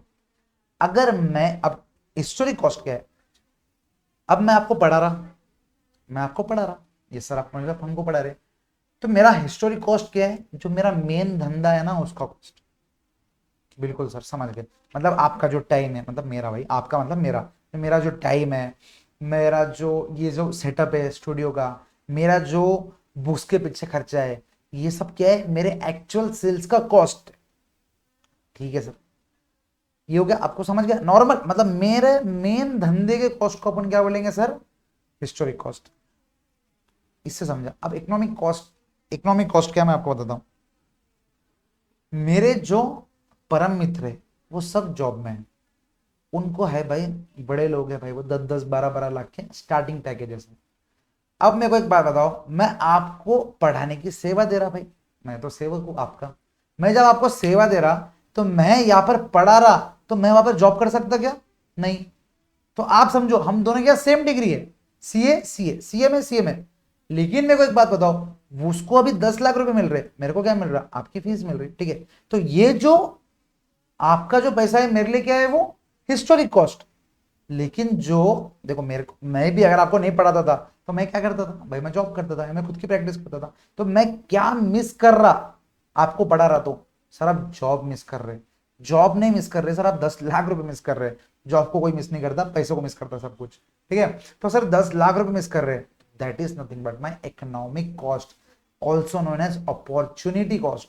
मतलब ये opportunity नहीं मिलती मुझे टीचिंग की, तो मेरी नेक्स्ट अपॉर्चुनिटी क्या थी कमाने की। देखो पूरे कॉस्टिंग में एक चीज ध्यान में रख लो, सिर्फ पैसों से बात करेंगे। सर वो मेरा दोस्त था, मैंने उसको डिस्काउंट में दे दिया तो वो कॉस्ट में लूं, दोस्ती बात अलग है, रिश्तेदारी दोस्ती को साइड में रखो। यहां पर अपन पूरी जितनी भी बात करेंगे ना, that will be only and only related to monetary terms, ठीक है। तो यहां पर अब मैं जब आपको पढ़ा रहा तो मेरा क्या मिस हो रहा, जॉब नहीं, 10 लाख रुपए मिस हो रहे, तो मेरी अपॉर्चुनिटी मिस हो रही। आप समझो ना, मेरे को, मैं भी सी वो भी सी, तो हम दोनों को सेम अपॉर्चुनिटी 10-10 लाख तो बेर मिनिमम मिल रहे थे ना, तो मेरे को वो 10 लाख रुपए नहीं मिल रहे क्योंकि मैं पढ़ा रहा, that is nothing but my opportunity lost. क्योंकि अब कुछ बोलोगे सर आप ये भी कर लो वो भी कर लो, हाँ ठीक है, मैं तो इंसान हूं ही नहीं ना, मैं तो भगवान हूं। मतलब मैं सुबह आपको पढ़ाऊं, फिर दोपहर के बाद उनको जॉब कर लूं, तो आपके नोट्स, फिर नोट्स अपडेशन, फिर आपके डाउट्स वगैरह कौन सॉल्व करेगा, समझ रहे क्या। तो आप समझो एक जैसे मेरे फ्रेंड्स लोग, अब उनके लिए, अब उनके पर्सपेक्टिव से आ जाते हैं, ठीक है। अब उनके पर्सपेक्टिव से उनके लिए हिस्टोरिक कॉस्ट क्या है, सर वो तो प्रॉफिट है ना, कॉस्ट थोड़ी है। एग्जाम्पल समझो, वो अगर किसी को पैसा जो मिल रहा है अपने को, उनके लिए उनकी हिस्टोरिक कॉस्ट क्या है, जॉब से पैसा। उनके लिए इकोनॉमिक कॉस्ट क्या है, जो अपॉर्चुनिटी वो मिस कर रहे टीचिंग में जो नहीं आ रहे वो। उनके लिए अगर जॉब नहीं रहता था तो उनके लिए सेकंड अपॉर्चुनिटी क्या थी, सर टीचिंग करने की। तो टीचिंग से जितना पैसा कमा सकते हैं वो उनके लिए क्या है, अपॉर्चुनिटी कॉस्ट है। तो आपको समझा, हाँ सर, मतलब आप अगर आपके जेब में 10 रुपए है, तो आप समझो आप चाय पीने जा रहे हैं, तो चाय तो 10 रुपए की आ गई, लेकिन 10 रुपए की आप कैडबरी भी खा सकते थे। तो 10 रुपए की जब चाय पी रहे, that is nothing but historic. और जो कैडबरी नहीं खाए, जो खा सकते थे 10 रुपए की, ठीक है, दैट इज हिस्टोरिक नहीं इकोनॉमिक भाई, ठीक है। देखो हिस्टोरिक को अपन बोलेंगे आउट ऑफ पॉकेट एक्सपेंस भी, ठीक है, आउट ऑफ पॉकेट कॉस्ट। मतलब ऑब्वियसली हिस्टोरिक कॉस्ट के लिए अपने जेब से पैसा गया, चाय पीने के लिए अपने जेब से 10 रुपए गए ना, लेकिन कैडबरी खाने के लिए अपन सोच रहे, लेकिन जेब में से पैसे गए थोड़ी, लेकिन अपने को मालूम है लगता था, ये नहीं लगते थे तो उधर लगते थे, तो that is not out of pocket expense, this is out of pocket expense. आप समझो मेरे लिए जॉब का पैसा आने वाला था कि नहीं भाई, ये नहीं रहता था तो वो आता था, एक्चुअल में तो नहीं आ रहा ना। तो एक्चुअल में आउट ऑफ पॉकेट क्या हो रहा, मतलब जेब से जा रहा, जेब में आ रहा क्या, हिस्टोरिक कॉस्ट खाली, ठीक है। तो देखो this refers to the actual expenditure और पेमेंट्स मेड, एक्चुअल यहां पर वर्ड क्या इंपॉर्टेंट है, actual made by an individual और अ बिजनेस और गुड्स सर्विसेज, ठीक है। गुड्स सर्विसेज रिसोर्सेज ये सब क्या है, एक माल की मनी है। मैं अगर कैलकुलेटर के ऊपर बात कर रहा, या मैं टीचिंग लाइन पे बात कर रहा, देखो मैं कैलकुलेटर प्रोड्यूस करने की बात कर रहा या कुर्ता प्रोड्यूस करने की बात कर रहा, तो अपन क्या दे रहे, गुड्स दे रहे। मैं जब टीचिंग की बात कर रहा था तो अपन सर्विस दे रहे, क्योंकि जो पूरा कॉस्टिंग है ना, ये पूरा गुड्स के लिए भी एप्लीकेबल है, सर्विसेज के लिए भी एप्लीकेबल है, सेम टू सेम। बस थोड़ा क्या है, मटेरियल लेबर ओवरहेड मतलब थोड़ा बहुत चेंज रहेगा गुड्स और सर्विसेज में, और वो हर इंडस्ट्री वाइज चेंज रहेगा। जैसे टीचिंग इंडस्ट्री में अगर अपन कॉस्ट शीट की बात करें, तो व्हाट इज मटेरियल, बताओ, जो अपना बुक्स है that is material. What is labour, भाई हम लोग खुद लेबर हो आपके लिए, हम पढ़ा रहे हैं ना भाई। Sir what is direct expense, ये जो camera, light, green screen, iPad, this is all direct expense क्योंकि टीचिंग के लिए काम आ रहा। सर उसके बाद व्हाट इज फैक्ट्री ओवरहेड, जब हम बैठ के पढ़ा रहे, दैट इज हमारा जो सेटअप है उसका रेंट, उसकी electricity. Sir what is opening WIP, closing WIP, इसके अंदर ओपनिंग डब्ल्यूआईपी, क्लोजिंग डब्ल्यूआईपी नामक चीज नहीं रहती। अगर अपन डीप डाइव करें तो जो लेक्चर्स मेरे पेंडिंग है समझ लो, वो उसको अपन लेक्चर्स को बोल सकते हैं, opening WIP, closing WIP. Next sir, जहां से लेक्चर सेल हो रहा है एक्चुअल, पुणे हेड ऑफिस एकत्वम की वेबसाइट से, या एकत्वम का हेडक्वार्टर का ऑफिस है, तो वो क्या है सर बताओ, वो अपना एडमिन ओवरहेड्स। नेक्स्ट, आपने बुक्स ऑर्डर करी, आपने लेक्चर्स बाई किए, तो आपको बेचने का खर्चा है, मतलब भाई बुक्स डिलीवरी कॉस्ट भी तो लगेंगी। जब हम आपसे 6,000 रुपए ले रहे, तो हम आपको ये बोल रहे क्या, सर सुनो 6,000 तो ये कॉस्ट का हो गया, लेकिन आपको सेलिंग के लिए, डिस्ट्रीब्यूशन के लिए अलग से पैसे देना पड़ेगा। नहीं, हम टोटल कॉस्ट में ही सेलिंग एंड डिस्ट्रीब्यूशन कॉस्ट को ऐड कर रहे हैं। समझ रहे हैं, समझ रहे हैं। आप बताओ, आपने मेरा लेक्चर लिया, अभी 6,000 का प्रोडक्ट है, ठीक है। टीम वाले बोले सर 6,000 का तो प्रोडक्ट है, मानने बात है, लेकिन आपको डिस्ट्रीब्यूशन के लिए सर 200 रुपये और देने पड़ेंगे। आपको बताओ गुस्सा आएगा नहीं आएगा, आप क्या बोलोगे, अरे भाई उसमें ऐड करके बता देना था, अलग से क्यों बता रहा फिर। देखो अपन जब 5,000 का कुछ खरीदते ना, जब अपने को भारी नहीं लगता, 5,000 रुपये उसने 200 रुपये की दस्ती भी दी ना अलग से, तो वो बहुत बुरा लगता है यार, नहीं भाई 5,000 दिए उसका बुरा नहीं है, एक्स्ट्रा नहीं लगने को ना, वो क्या है, ह्यूमन मेंटेलिटी है। तो इन्होंने पूरा ये ह्यूमन मेंटेलिटी को पूरा नजर रखते हुए सेलिंग एंड डिस्ट्रीब्यूशन कॉस्ट भी उसमें घुसा दिए। तो जब भी आप जब लेक्चर भी परचेस करोगे तो आपका सेलिंग एंड डिस्ट्रीब्यूशन भी आ जाएंगे उसमें। तो ये क्या है, टोटल खर्चा अपना पूरा कितना होना, एक्चुअल एक्सपेंस, गुड्स का हो गया, सर्विसेज का हो गया, ठीक है। तो सब में लगता है, ठीक है। टीचिंग लाइन में थे अपन, एडमिन के ओवरहेड्स हो गए, सेलिंग का अपना खर्चा होगा, फिर टोटल जितना कॉस्ट आया उसमें मैं बोलूंगा, फिर मैं बोलूंगा भाई अपने को इतना प्रॉफिट कमाना है तो दिस इज सेल्स। सर कितना प्रॉफिट कमा रहे आप, भाई कुछ नहीं कमा रहा, ठीक है, ठीक है, समझ रहे हो ना आप, आपको तो मालूम है। नेक्स्ट आ जाओ, this cost out tangible and represent real cash outflows, real में अपने जेब से पैसे गए, रियल में। Out of pocket can include expenses such as direct payments of goods services wages and other intangible, ठीक है, ठीक है। It is often historical in nature but it is pertinent to decision making. ये जो line है ना, ये बहुत भारी लाइन है, ये अभी अपन ने पढ़ेंगे, अभी ये अपन थोड़े दिनों के बाद पढ़ेंगे, ठीक है। जब अपन मोस्टली डिसीजन मेकिंग वाले जैसे चैप्टर पढ़ेंगे ना, वहाँ ये काम आएगा।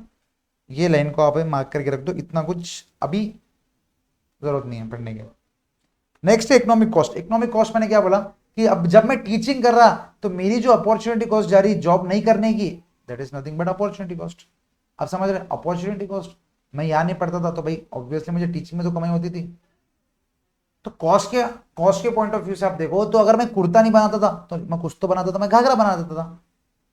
आप समझ रहे, अपॉर्चुनिटी कॉस्ट ये हो गया।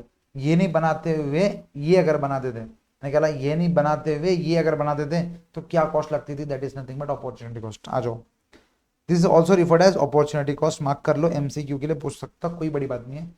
Opportunity cost is also known as economic cost, historic cost, relevant cost, irrelevant cost, कुछ भी पूछ सकते। It is the value of the best alternative course of action that was not chosen. Sir यह best क्यों लिखा, अब इसके ऊपर डिस्कशन किया जाए, ठीक है। तो बहुत अच्छा है, इंपॉर्टेंट है, समझो। एक एक गुट पानी पी लो पहले, आ जाओ, साथ में पानी पीते सर, नहीं नहीं अलग से पियो आप।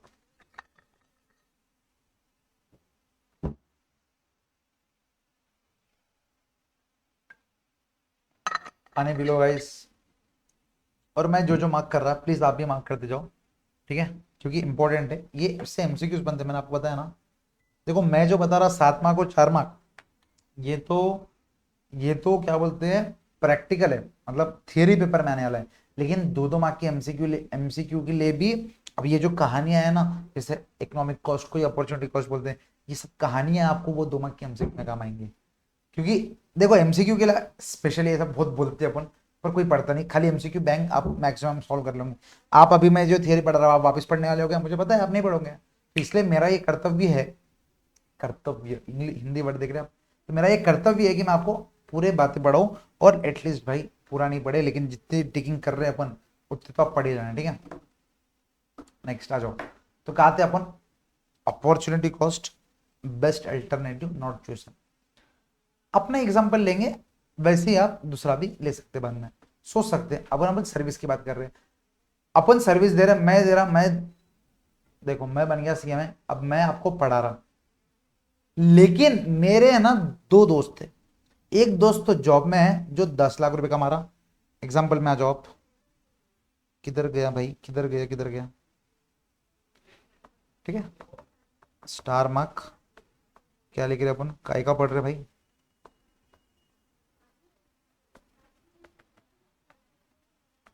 अपॉर्चुनिटी कॉस्ट के बारे में पढ़ रहे अपन, ठीक है, थोड़ा अच्छे से लिख लेते हैं। अपॉर्चुनिटी कॉस्ट के बारे में पढ़ रहे हैं, अब उसके भी अंदर अपन पढ़ रहे best next alternative, best next alternative पढ़ रहे हैं। तो मान लो अभी currently I am into teaching, तो अज्यूमिंग कि मैं है ना 30 lakhs पर एनम कमा रहा हूं, ठीक है, 30 lakhs पर एनम कमा रहा हूं। सर क्या बात कर रहे हैं, अरे भाई जो सोचेंगे वो हो जाएगा, मैं तो आपको फर्स्ट लेक्चर में बोला था, ईयर लिख दो भाई, जैसा सोचते वैसा हो जाता। आपने अगर सोचा कि कॉस्टिंग में 70+ आएंगे, आ जाएंगे, अब बता।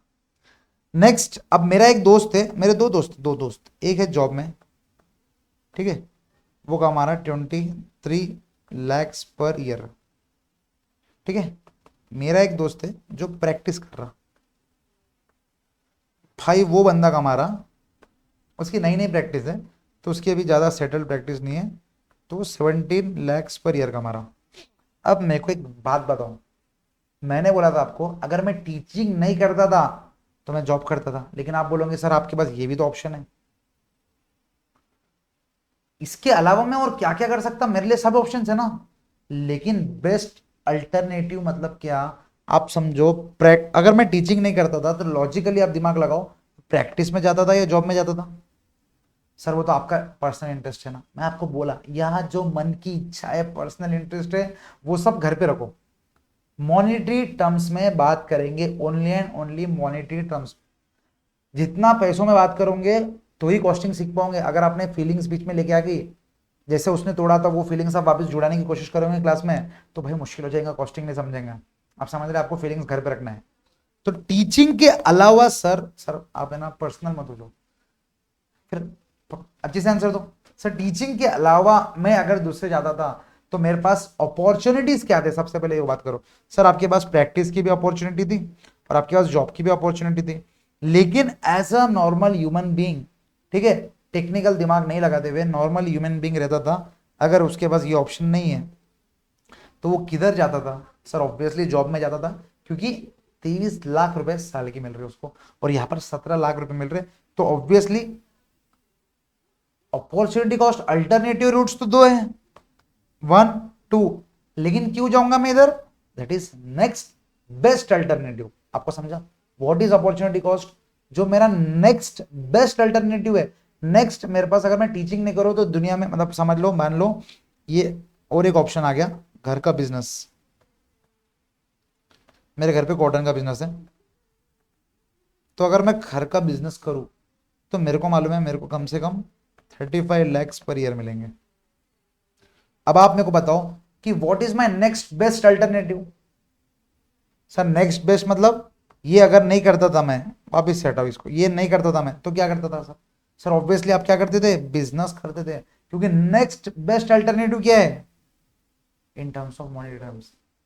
ये नहीं करते थे तो इसके अलावा क्या करते थे, सर 4 चीजें करते थे, इसमें सबसे ज्यादा किस में है, सर इसके अंदर है, तो ये सिलेक्ट कर लो। समझे आप। वैसे ही आप अभी सीए में कर रहे, सीए में नहीं करते थे तो what is the next best alternative, तो आपके दिमाग में आता था मैं सीए कर लूं, सीएस कर लूं, मैं एलएलबी कर लूं, बीकॉम कर लूं, एमबीए कर लूं। आप क्या चूज करोगे अपार्ट फ्रॉम इंटरेस्ट, में बोल रहा, फीलिंग्स घर पे रखो एक बार का। सीए 10 लाख रुपए कमा रहा साल का, सीएस 8 लाख रुपए कमा रहा, एमबीए 9 लाख रुपए कमा रहा, बिजनेस करोगे तो आप 15 लाख रुपए कमा लोगे। तो आप बताओ अगर आप सीए में नहीं करते थे तो what is your next best alternative. CA में तो आप 20 लाख रुपए कमा लोगे, लेकिन what is your next best alternative, sir business 15 lakh का, क्योंकि नेक्स्ट में वही बेस्ट है।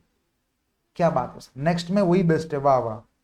दैट इज नथिंग बट, ये इंपॉर्टेंट है। जब अपन प्रॉब्लम्स करेंगे ना, आप समझो ये सब इंटरलिंकिंग होगा अपना, सब का सब इंटरलिंकिंग होगा। ये सिर्फ फर्स्ट चैप्टर में नहीं, आगे बहुत सारे चैप्टर्स में काम आएगा कि इसके अंदर अपॉर्चुनिटी कॉस्ट ऐड करना है। तो जब अपॉर्चुनिटी कॉस्ट ऐड करना है ना कोई प्रोडक्ट में, तो आपको मालूम रहने को ना कि व्हाट इज अपॉर्चुनिटी कॉस्ट। उसने बोला कि आप ये नहीं कर सकते ना, तो ये दो ऑप्शन है, अगर अपने को मालूम है नहीं कि ये दो में से कौन सा लेना है। देखो लॉजिकली भी अगर मैं ये नहीं पढ़ाता था और मैं बोलता था आपको, तो मैं अगर बोलता था कि इसमें अपॉर्चुनिटी कॉस्ट ऐड करना है, खाली नाम बताया मैंने, वैसे तो आपको मालूम है, आप खुद भी लॉजिकली अगर आप टीचिंग नहीं करते तो आप बिजनेस में जाते थे, अगर बिजनेस का ऑप्शन नहीं रहता था तो जॉब में जाते थे। नेक्स्ट बेस्ट लोगों को पता है, नाम का खेल है। एग्जाम में क्या आएगा, also incorporate the economic cost in it. Economic cost क्या है भाई, economic cost is nothing but opportunity cost. Sir आप इतना धीरे क्यों बोल रहे हैं, क्योंकि ये भी साइलेंटली तो बोल रहा है अपॉर्चुनिटी कॉस्ट को ऐड करने को, तो आपको मालूम रहने को ना कि what is an opportunity cost. Clear है भाई, यस। आ जाओ, best next best alternative, in other words it would be accomplished with the resources used in the course of action if they were employed in the next bit। ठीक है, मतलब मान लो कि मेरे पास 10 employee है, अभी वो लोग क्या कर रहे हैं, कैलकुलेटर बना रहे हैं। 10 एम्प्लॉय का मन उठ गया, नहीं सर कैलकुलेटर नहीं बनाएंगे, तो वो उनके दिमाग के हिसाब से नेक्स्ट बेस्ट अल्टरनेटिव रहेगा कि वो माउस बनाएंगे। तो माउस कितने का बनेगा, उसमें कितना प्रॉफिट होगा, that will be my opportunity cost for calculator. समझ रहे, अभी ये लोग कैलकुलेटर बना रहे तो 5 लाख रुपए महीने का कमा रहे, अगर ये लोग माउस बनाएंगे तो ये लोग 3 लाख रुपए कमाएंगे, और ये लोग अगर एसी का रिमोट बनाएंगे तो 2 लाख रुपए कमाएंगे। तो what is my next best alternative? Sir 3 lakh रुपए। क्लियर है? Yes sir. Next, sunk cost. Sunk क्या पता है क्या? जो बोलते हैं ना, हो गया सो हो गया, रात गई बात गई, बस यही है संक कॉस्ट। मान लो कि मैंने ना क्या किया, मेरा बहुत मन आया और मैंने टीचिंग के लिए क्या किया, कैमरा लेके आ गया, रिंग लाइट लेके आ गया, ग्रीन स्क्रीन लेके आ गया, आईपैड लेके आ गया। अब कुछ कारणवश क्या हो गया कि मतलब मेरा एग्जांपल नहीं लेते भाई, जो बोलते बहुत ज्यादा, एक एक्स नाम का बंदा है, उसने ये सब लेके आ गया। अब वो सोच रहा कि मेरे को है ना टीचिंग करनी है, उसने चालू कर दिया। उसने फर्स्ट लेक्चर की प्राइस सोचा कितना डिसाइड करूं। अब मेरे को एक बात बताओ, अब ये सब उसने जो लिया, कैमरे का, रिंग लाइट का, ऑब्वियसली इसका कॉस्ट लगा, लेकिन जो लेक्चर की प्राइस वो लगाने वाला है उसके लिए ये रिलेवेंट है क्या? हाँ सर, क्यों नहीं रिलेवेंट है, मैं आपको बता रहा हूं, सुनो। इससे ये एक नहीं 3 साल तक लेक्चर लेने वाला है, यही सेटअप से। कॉस्ट है 3 लाख की। और मेन पॉइंट क्या पता है कि अगर ये लेक्चर्स नहीं भी लेता है तो ये सबका ये बेचने नहीं वाला है, इसका कुछ काम नहीं है, और ये इसको मतलब ये स्टोर रूम में रन देंगे। आप मेरे को एक बात बताओ कि लेक्चर्स की प्राइस डिसाइड करने के टाइम ये कॉस्ट क्या है? सर संक कॉस्ट मतलब क्या पता है क्या? हो गया सो हो गया। अब वो कॉस्ट को लेके अपन कुछ डिसीजन नहीं ले सकते। मतलब आपने कैमरा खरीद लिया, अब वो कैमरा का जो कॉस्ट है अब हर जगह अलोकेट नहीं कर सकते। जैसे बड़े बड़े फैक्ट्रीज की बात करते हैं, कार मैन्युफैक्चरिंग की फैक्ट्री है, कार मैन्युफैक्चरिंग की बहुत बड़ी मशीन है जिससे कार बनते हैं। अब क्या हो गया, वापस से कोई भी एक एग्जांपल कोई ले लो कि मारुति के पास फिलहाल में ये 1 महीने के लिए कोई ऑर्डर नहीं है, तो उनकी मशीन खाली पड़ी थी। तो मैंने क्या बोला, सर आपके पास ऑर्डर नहीं है तो एक काम करो, पीजी एकत्वम के नाम पे कार्स बना दो। अब मेरे को एक बात बताओ, वो जो कॉस्ट मेरे को बोलेगा उसके लिए वो क्या मशीन की कॉस्ट सोचेगा कि भाई ये मशीन मैंने है ना 4 साल पहले परचेज कर दी, तो अगर अब मैं आपके लिए जब ये बना रहा तो उसके लिए वो रिलेवेंट है क्या? बताओ। दैट इज क्या? Sunk cost. मशीन की कॉस्ट ऑलरेडी लग गई, वो तो वैसे भी एकत्वम के लिए कुछ कार्स बनाने नहीं वाला था, लेकिन अब नया ऑर्डर आया तो आप समझो वो मशीन की कॉस्ट लग गई ना। अगर ऑर्डर नहीं भी आता था तो मशीन की कॉस्ट तो लग चुकी है ना। आप समझ रहे डिफरेंस? संक कॉस्ट लग गई तो आप समझो cost that has been irreversible.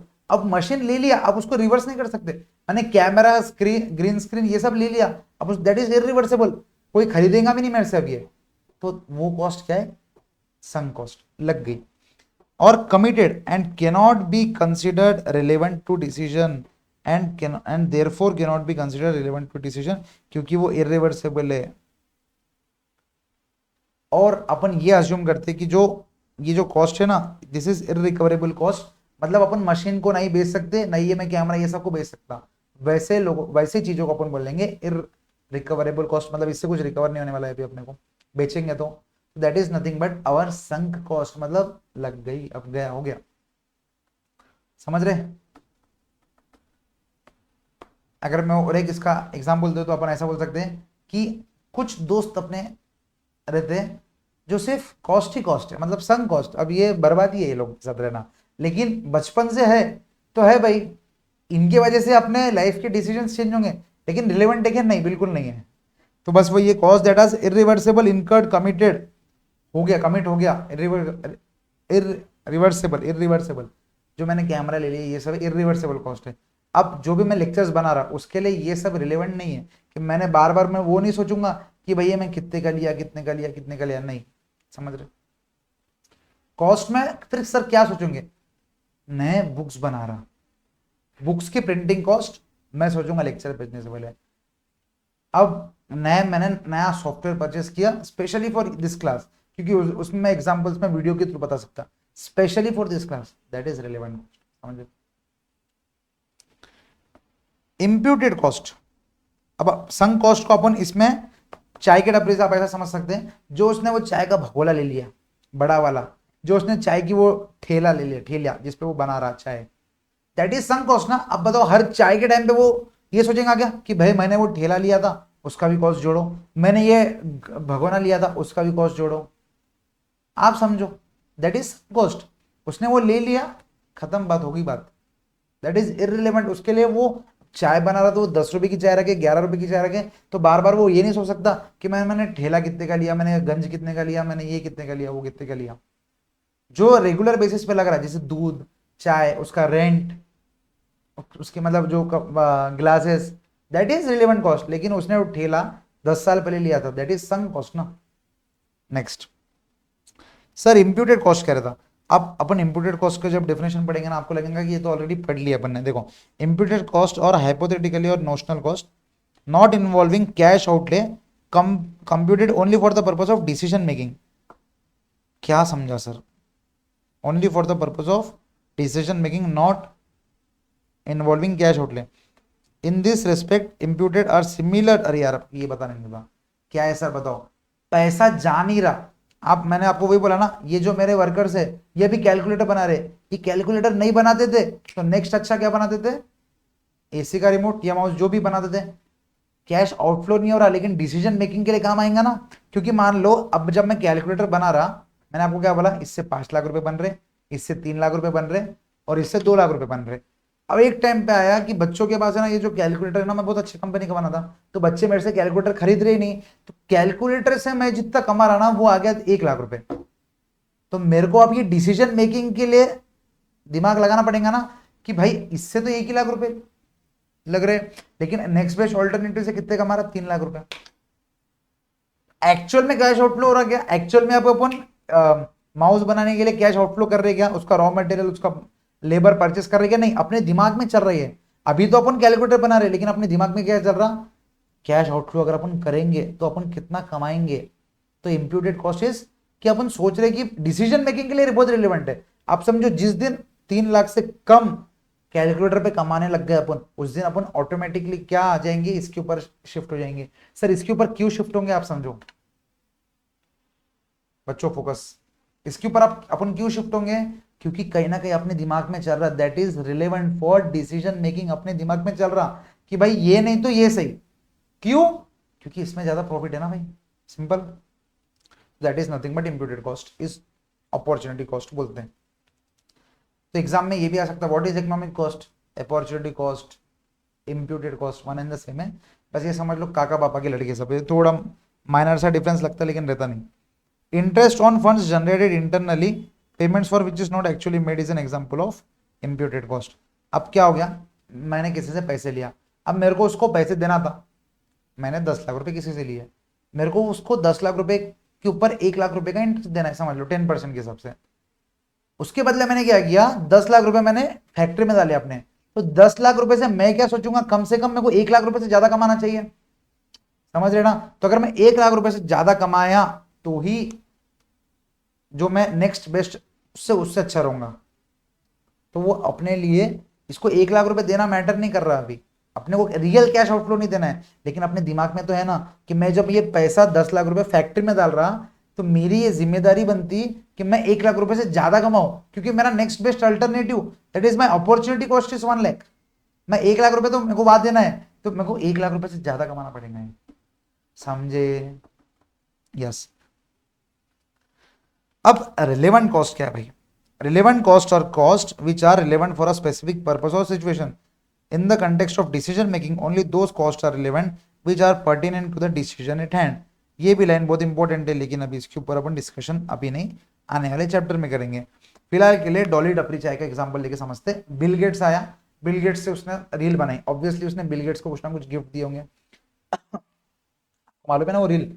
अब मेरे को एक बात बताओ, चाय बनाने के लिए या चाय बेचने के लिए बिल गेट्स को बुलाना, ये सब तामझाम करना, तो ये ना गोल्ड की चेन में बनता। अब ये फोटो में अपनी दिख नहीं रही, ठीक है, मैं इधर एक ऐसी फोटो डालता हूं जिसमें आपकी गोल्ड चेन भी दिख रही। आप मेरे को एक बात बताओ कि गोल्ड चेन पे इन्वेस्ट करना, गोल्ड चेन पे इन्वेस्ट करना चाय बनाने के लिए रिलेवेंट है क्या? नहीं सर, चाय बनाने के लिए तो क्या रिलेवेंट है, दूध, चाय पत्ती, ये सब, मतलब वो टपरी पिपरी जो बिल गेट्स को बना के उसने वो सब किया, जो वो गोल्ड चेन बन रहा वो रिलेवेंट है क्या? नहीं। अब मेरे को मान लो उसको एक ऑर्डर आया कि डॉली भाई 100 चाय भेजना, तो मेरे को बताओ उसको डिसीजन लेने का कि उसको 100 चाय बेचना है नहीं बेचना है, तो उसके लिए वो ये सोचेगा क्या कि मैंने गोल्ड चेन कितने की बनी, that is irrelevant cost for him, gold chain is irrelevant cost for him. Relevant समझा, रिलेवेंट इररिलेवेंट का मेन डिफरेंस समझा आपको। सिंस वी आर, देखो since we are concern with future cost only while taking a decision, मेरे को एक बात बताओ, मैं वापस बोला आपको, डॉली टपरी, डॉली वाला क्या सोचेगा जब उसको 100 नहीं, मान लो मुकेश अंबानी से फोन आया कि भाई मेरे बेटे की फर्स्ट एनिवर्सरी है, उस पर तेरे को पार्टी है, तो उसमें तेरे को चाय देने गए, तो आप मेरे को एक बात बताओ, वो जब डिसीजन लेगा तो वो ये सोचेगा क्या कि मैंने टपरी पे 3 साल पहले इस पे खर्चा किया था। लॉजिकली आपकी अगर मान लो ऐसी कोई शॉप है, तो आप बताओ मेरे को, आप जो संक कॉस्ट है, संक कॉस्ट मतलब आपको, आप समझ रहे संक कॉस्ट क्यों है वो, भाई वो कॉस्ट ऑलरेडी इनकर हो गया। अब मेरे को अंबानी जी का फोन आया कि इधर तू काम करेगा क्या, 1000 चाय 10,000 लोगों की चाय बनाने की है, तो तू आगे बनाएगा क्या, तो उसके लिए रिलेवेंट क्या रहेगा बताओ आप, वो रिलेवेंट रहेगा क्या कि उसने जो टपरी खरीदी 3 साल पहले, नहीं, उसके लिए आज की कॉस्ट इंपॉर्टेंट है कि अब उसको कितना दूध लगेगा, अब उसको क्या चाय पत्ती लगेंगी, अब उसको ये लगेगा।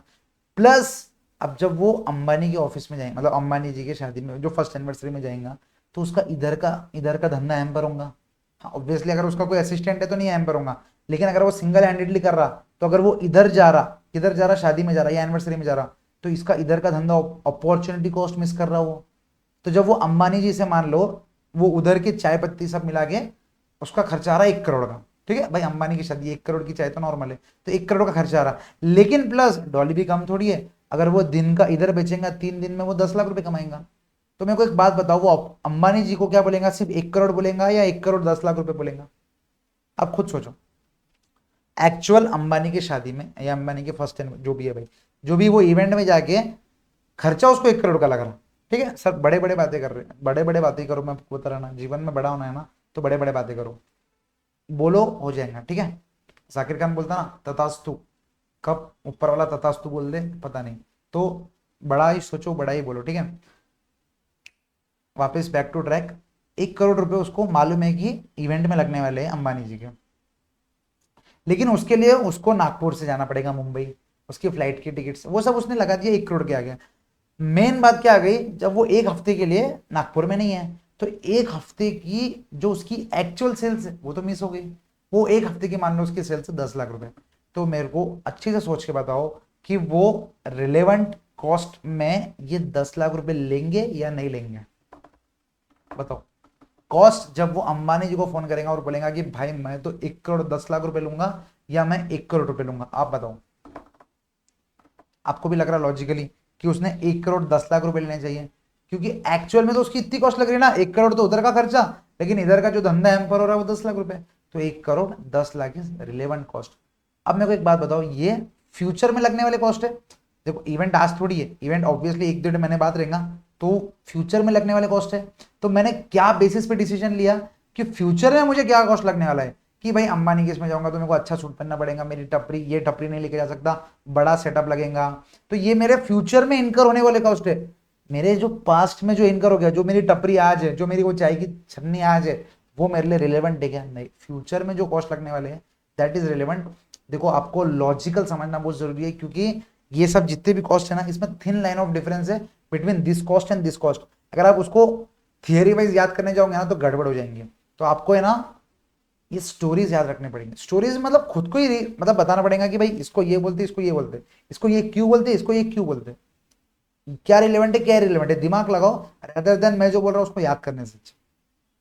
तो अभी आपने खुद ही बोला रिलेवेंट कॉस्ट क्या लेगा, जो फ्यूचर में जो कॉस्ट लगेंगे प्लस दिस अपॉर्चुनिटी कॉस्ट, समझे। अब आ जाओ, since we are concern with future cost only while making a decision, historical cost जो ऑब्वियसली लग गया unless they remain unchange in the future period are relevant to the decision making progress.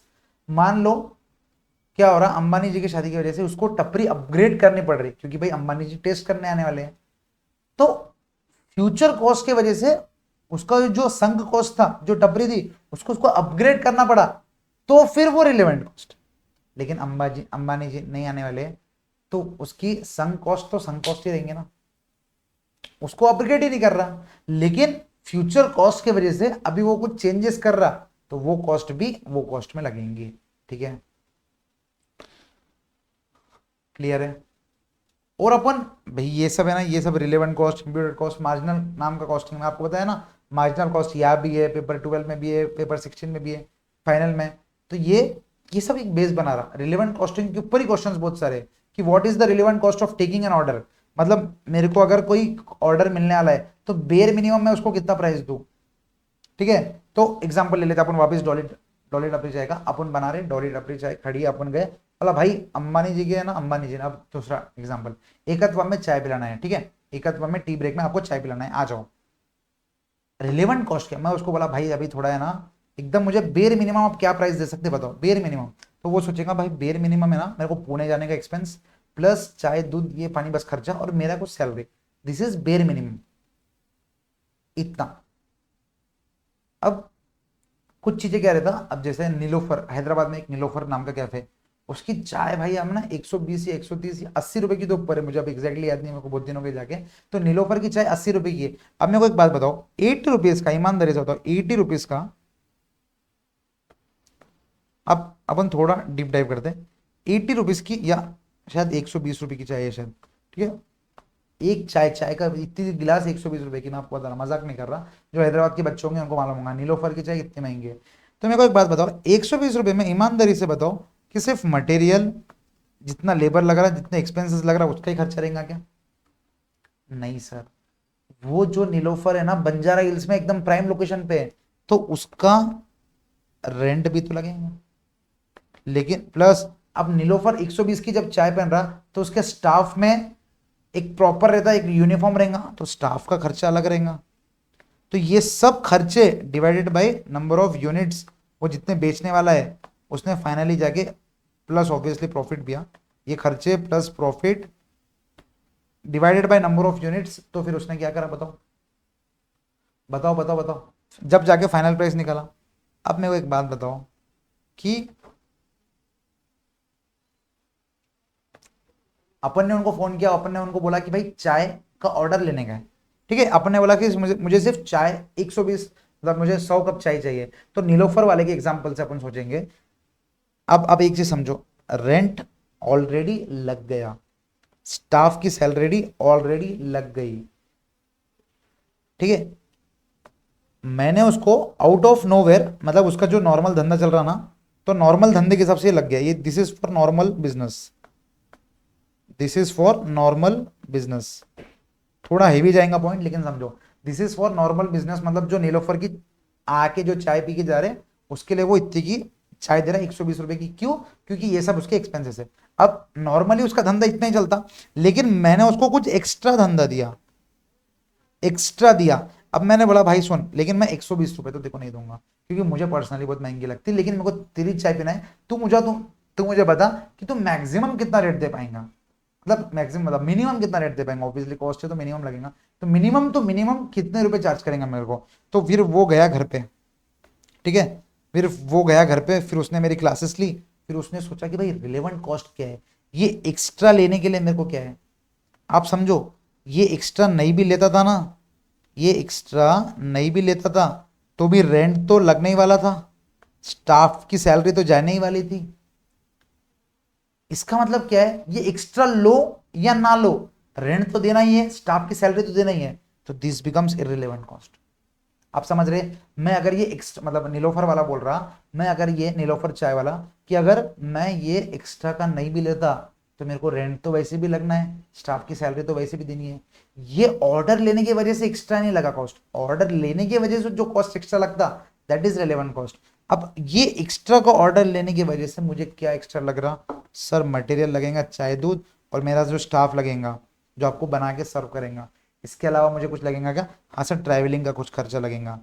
अब मेरे को एक बात बताओ, इसका टोटल मिला के आ रहा था पास 50 रुपीज़ का कॉस्ट, प्लस उसका 50 रुपीज़ का प्रॉफिट, 70 रुपीज़ का कॉस्ट प्लस 50 रुपये का प्रॉफिट, टोटल वो 120 रुपये दे रहा था।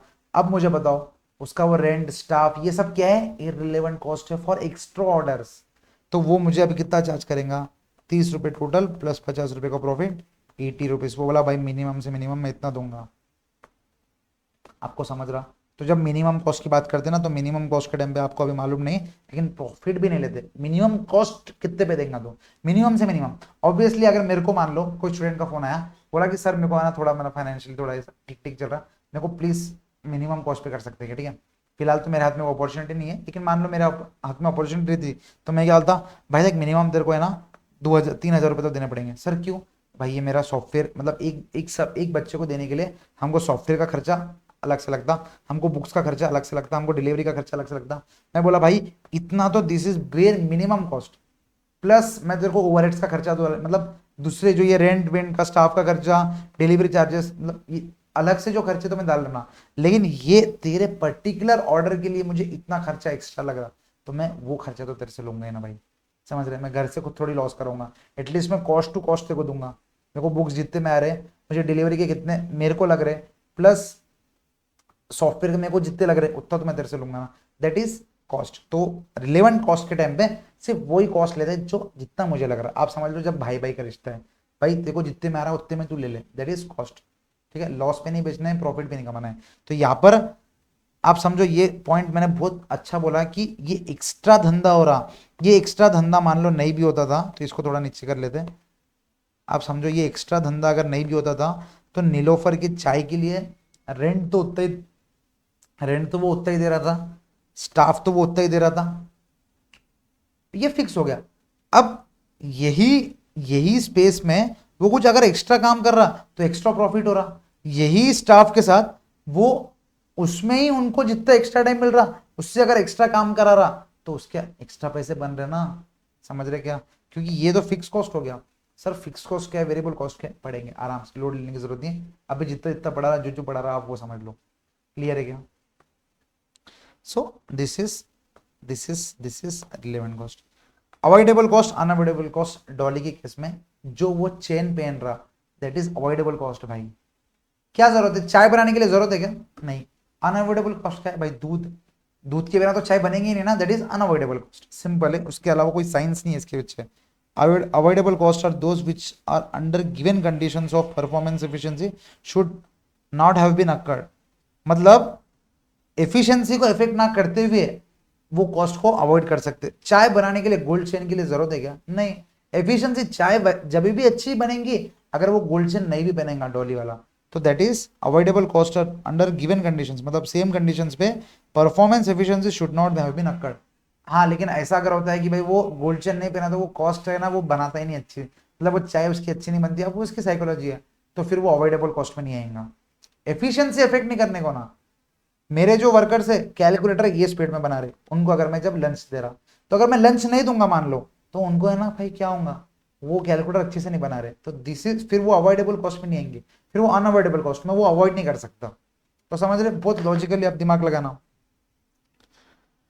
नेक्स्ट, अब कुछ कुछ लोगों, कुछ कुछ जगह पे क्या करते हैं, कुछ कुछ लोगों की पैकेजिंग कुछ ज्यादा ही अच्छी रहती। मतलब मैंने एक इधर एक केक है, कॉफी वाला है, थर्ड वेव कॉफी पुणे में, मैंने उनकी कॉफी मंगाई, उनकी पैकेजिंग एक्स्ट्रा मतलब बहुत ज्यादा अच्छी लगी मुझे। तो मैंने जब देखा ना उनकी कॉफी भी बहुत महंगी थी भाई, 300 रुपए की कॉफी थी, तो मेरे को कहीं ना कहीं ऐसा लगा कि भाई ये लोग कॉस्ट को अवॉइड कर सकते हैं। लेकिन फिर जब मैंने उनके बारे में पढ़ा ना, तो उनकी खासियत ये है कि दे वांट परफेक्ट, मतलब वो फेमस ही इसलिए पुणे में कि they are perfect in each and every terms. मतलब उनकी टेस्ट में भी दे आर परफेक्ट, उनकी पैकेजिंग में भी they are perfect, they are designing में भी परफेक्ट, डिलीवरी में भी परफेक्ट। जब तुम तुम्हारा ब्रांड ऐसा बनाते हो ना कि तुम हर जगह परफेक्ट हो, तो भाई वो कॉस्ट को तुम अवॉइड नहीं कर सकते। मैंने बोला भाई नॉर्मल तुम थैली में भी दोगे तो कॉफी तो उतनी टेस्टी है। बोले नहीं सर, हमको हम हमारे पैकेजिंग पे भी उतना ही पैसा खर्च करना है क्योंकि हमने ब्रांड ही वैसा बनाया। तो अब वो अवॉइड नहीं कर सकते। लेकिन मान लो कोई नया नया धंधा चालू करा, उसको इतनी पैकेजिंग की जरूरत नहीं है, उसको टेस्ट अच्छा रहा तो ठीक है। तो अगर कोई बंदा, आप मान लो जो मेस वाले रहते हैं वो तो ऐसे नॉर्मल थैली में लेके आ जाते हैं, क्यों? क्योंकि उनके लिए दैट इज अवॉइडेबल। वो कोई अच्छी थैली में दे या कोई खराब थैली, मतलब खराब मतलब गंदी नहीं, नॉर्मल थैली में दे या कोई बहुत ही अच्छी थैली में दे, तो उनका खाने से कुछ लेन देन नहीं है ना मेस के टिफिन से। अवॉइडेबल, अनअवॉइडेबल, अवॉइड कब कर सकते हैं? जब तुम्हारी एफिशिएंसी इफेक्ट नहीं होती तो ही अवॉइड करना। ठीक है? अब जैसे मेरे रूम का एग्जांपल ले लो, AC is an unavoidable cost, क्योंकि एसी नहीं रहेंगी तो मेरा कहीं ना कहीं लेक्चर बहुत हैम्पर होगा। लेकिन यहाँ पर मैंने कुछ चॉकलेट्स रखे हैं, ठीक है, अभी मैं बता नहीं सकता, ठीक है। मैंने यहाँ पर एक सोप की पुड़ी रखी है, ठीक है, कभी कभी ऐसी मीठा कुछ खाने का मन हुआ तो दिस इज अनअवॉइडेबल कॉस्ट, ये नहीं भी लूंगा। अब मेरे को बताओ ये दिस इज अवॉइडेबल या नॉन अवॉइडेबल। कुछ लोग बोलेंगे सर अवॉइडेबल, मैं बोलूंगा नॉन अवॉइडेबल। क्यों? क्योंकि ये नहीं लूंगा तो मेरे को कहीं ना कहीं ऐसा लगेगा कि लेक्चर में इतना अच्छे से नहीं ले रहा। लेकिन यहाँ पर एक बेड है मेरे लिए, ठीक है, कि मतलब लेक्चर के बीच में नहीं भाई, लेक्चर होने के बाद सेकंड लेक्चर के पहले आप आराम कर सकते हैं। तो मेरे को एक बात बताओ, this is an avoidable cost और नॉट? ठीक है, मैं आप कैमरा टर्न करके बता नहीं सकता, लेकिन आप समझो मेरे इधर बेड लग गया। This is an avoidable cost और नॉट? यस सर अवॉइडेबल, क्योंकि ये बेड रहेगा नहीं रहेगा तो ये मेरा लेक्चर तो ऐसे रहेगा ना, मैं घर जाके आराम करूंगा। तो this cost can be avoided. समझ रहा? तो आपको एग्जाम में मतलब जब केस स्टडीज रहेंगी, एग्जाम्पल्स रहेंगी, तो आपको समझना पड़ेगा कि what is an avoidable cost and what is an not avoidable cost. तो आप समझ रहे कि कितना प्रैक्टिकली अपन डिस्कस कर रहे हैं चीजों को, कितना प्रैक्टिकली क्वेश्चन आता है एग्जाम में, इतने ही प्रैक्टिकली पूरा कॉस्टिंग ऐसी है। आप समझो डॉली टपरी चाय पे अपन ने इतनी देर बात कर ली, अगर अपन मान लो रिलायंस इंडस्ट्रीज के बारे में बात करना चालू करें तो फिर कितना टाइम लगेगा। उनके बारे में जब अपन देखेंगे कि उनके लिए क्या है रिलेवेंट कॉस्ट, उनके लिए क्या है रिलेवेंट कॉस्ट, क्या अवॉइडेबल कॉस्ट, क्या अनअवॉइडेबल कॉस्ट, क्या इंपोर्टेड कॉस्ट, क्या इकोनॉमिक कॉस्ट, ये कॉस्ट, बहुत मजा आने वाला है। ठीक है, कंफ्यूज मत होना, जनरल जनरल वापस एक बार आप पढ़ लेना इससे। ठीक है, अब वापस से कंट्रोलेबल नॉन कंट्रोलेबल, वही बोला ना आपको, कोई कॉस्ट को अपन जो कंट्रोल कर सकते हैं without effecting efficiency that is controllable, लेकिन कुछ कॉस्ट को अनकंट्रोलेबल तो अनकंट्रोलेबल कॉस्ट। सर एग्जांपल दो, यहाँ पर देखो कंट्रोल, वापस एक लाइन पढ़ लो एक बार, controllable cost is that cost which is subject to direct control of some level of managerial supervision. Non controllable cost is the cost which is not subject to control at any managerial level. अब जैसे मान लो Diwali party रखी, ठीक है, controllable cost क्या है कि अपन 5 star hotel में ना करते हुए 3rd स्टार होटल में करें। लेकिन अनकंट्रोलेबल कॉस्ट क्या है भाई, पार्टी तो रखनी पड़ेगी दिवाली पार्टी। कंट्रोल आप क्या लेवल पे कर सकते हैं भाई, 5 स्टार नहीं 3 स्टार करो, दैट इज कंट्रोलेबल। लेकिन दिस इज अनकंट्रोलेबल कॉस्ट की पार्टीज नहीं रखेंगे, कॉस्ट बचाएंगे, एम्प्लॉयज भड़क जाएंगे, एम्प्लॉयज अच्छे से काम नहीं करेंगे, दिवाली के बाद पूरी मूड की उनकी बैंड बजी रहेंगी। ठीक है, मैंने मूड की बैंड बजी रहेंगी बोलने वाला था, ठीक है, मैं अब गलत मत समझो। तो आप समझ रहे which is controllable and which is non controllable. चाय में भी समझ रहे हो ना, व्हाट इज कंट्रोलेबल अनकंट्रोलेबल, एकदम लॉजिकल है, नाम नाम में ही कंट्रोल कर सकते हैं क्या, एफिशिएंसी को अफेक्ट करे बिना, अनकंट्रोल कर सकते अनकंट्रोलेबल। जैसे घर का छोटा बेटा अनकंट्रोलेबल कॉस्ट, घर की बड़ी बेटी कंट्रोलेबल कॉस्ट। ठीक है, समझ रहे हो ना। तो अगर आप घर के बड़े हो तो कहीं ना कहीं आपको लगता है कि आपके ऊपर है ना, मतलब वो कंट्रोल कर ही देते पेरेंट्स बिना बोले, बोले बिना बोले। लेकिन छोटा बेटा जो है, मैं छोटा बेटा हूँ, मुझे मालूम है अपन अनकंट्रोलेबल है, ये लेना है तो लेना है, ये करना है तो करना है। ठीक है, तो वो हर घर घर की कहानी है, कंट्रोलेबल अनकंट्रोलेबल। सो दोस्तों इतने टाइप के तो कॉस्ट है अपने पास। अब सर कॉस्ट ऑब्जेक्ट क्या है, ये क्या है, वो क्या है, अपन अब मैं आपको बता रहा हूँ, अब मैं आपको बता रहा नेक्स्ट नेक्स्ट नेक्स्ट लेक्चर से अपन मटेरियल कॉस्ट पे भागने वाले हैं। मटेरियल कॉस्ट क्या है? अब सर कॉस्ट शीट पूरा नहीं कंप्लीट करेंगे क्या? नहीं दोस्तों, कॉस्ट शीट अपन पूरा कंप्लीट नहीं करेंगे, क्योंकि देखो कॉस्ट शीट में ना ऐसी थियरी है पूरी, तो मैं आपको स्टार्टिंग में ना सिर्फ थियरी पढ़ा के बोर नहीं करना चाहता। Theory concept, theory practical, practical theory, theory practical. जब जब आपको ये चैप्टर में से जो जो थियरी रिक्वायर्ड रहेंगी अपन आएंगे उस चैप्टर में पढ़ेंगे और आगे बढ़ेंगे। आज कॉस्ट पढ़ाना इसलिए इंपॉर्टेंट था क्योंकि अपन जो पढ़ने वाले हैं ना, that is nothing but material cost. उसके बाद employ cost, overheads is nothing but other expenses cost. तो पूरा कॉस्ट ही कॉस्ट पढ़ने वाले, तो अपने को मालूम तो रहेगा ना कि व्हाट इज कॉस्ट, कॉस्ट किसको बोलते हैं, कितने प्रकार की कॉस्ट होते हैं, वो इसलिए मैंने आपको ये बता दिया अभी। ठीक है, अब आपको ये पीडीएफ दोस्तों टेलीग्राम चैनल पे मिल जाएगा, एकत फॉर्म फॉर सीएमए पे।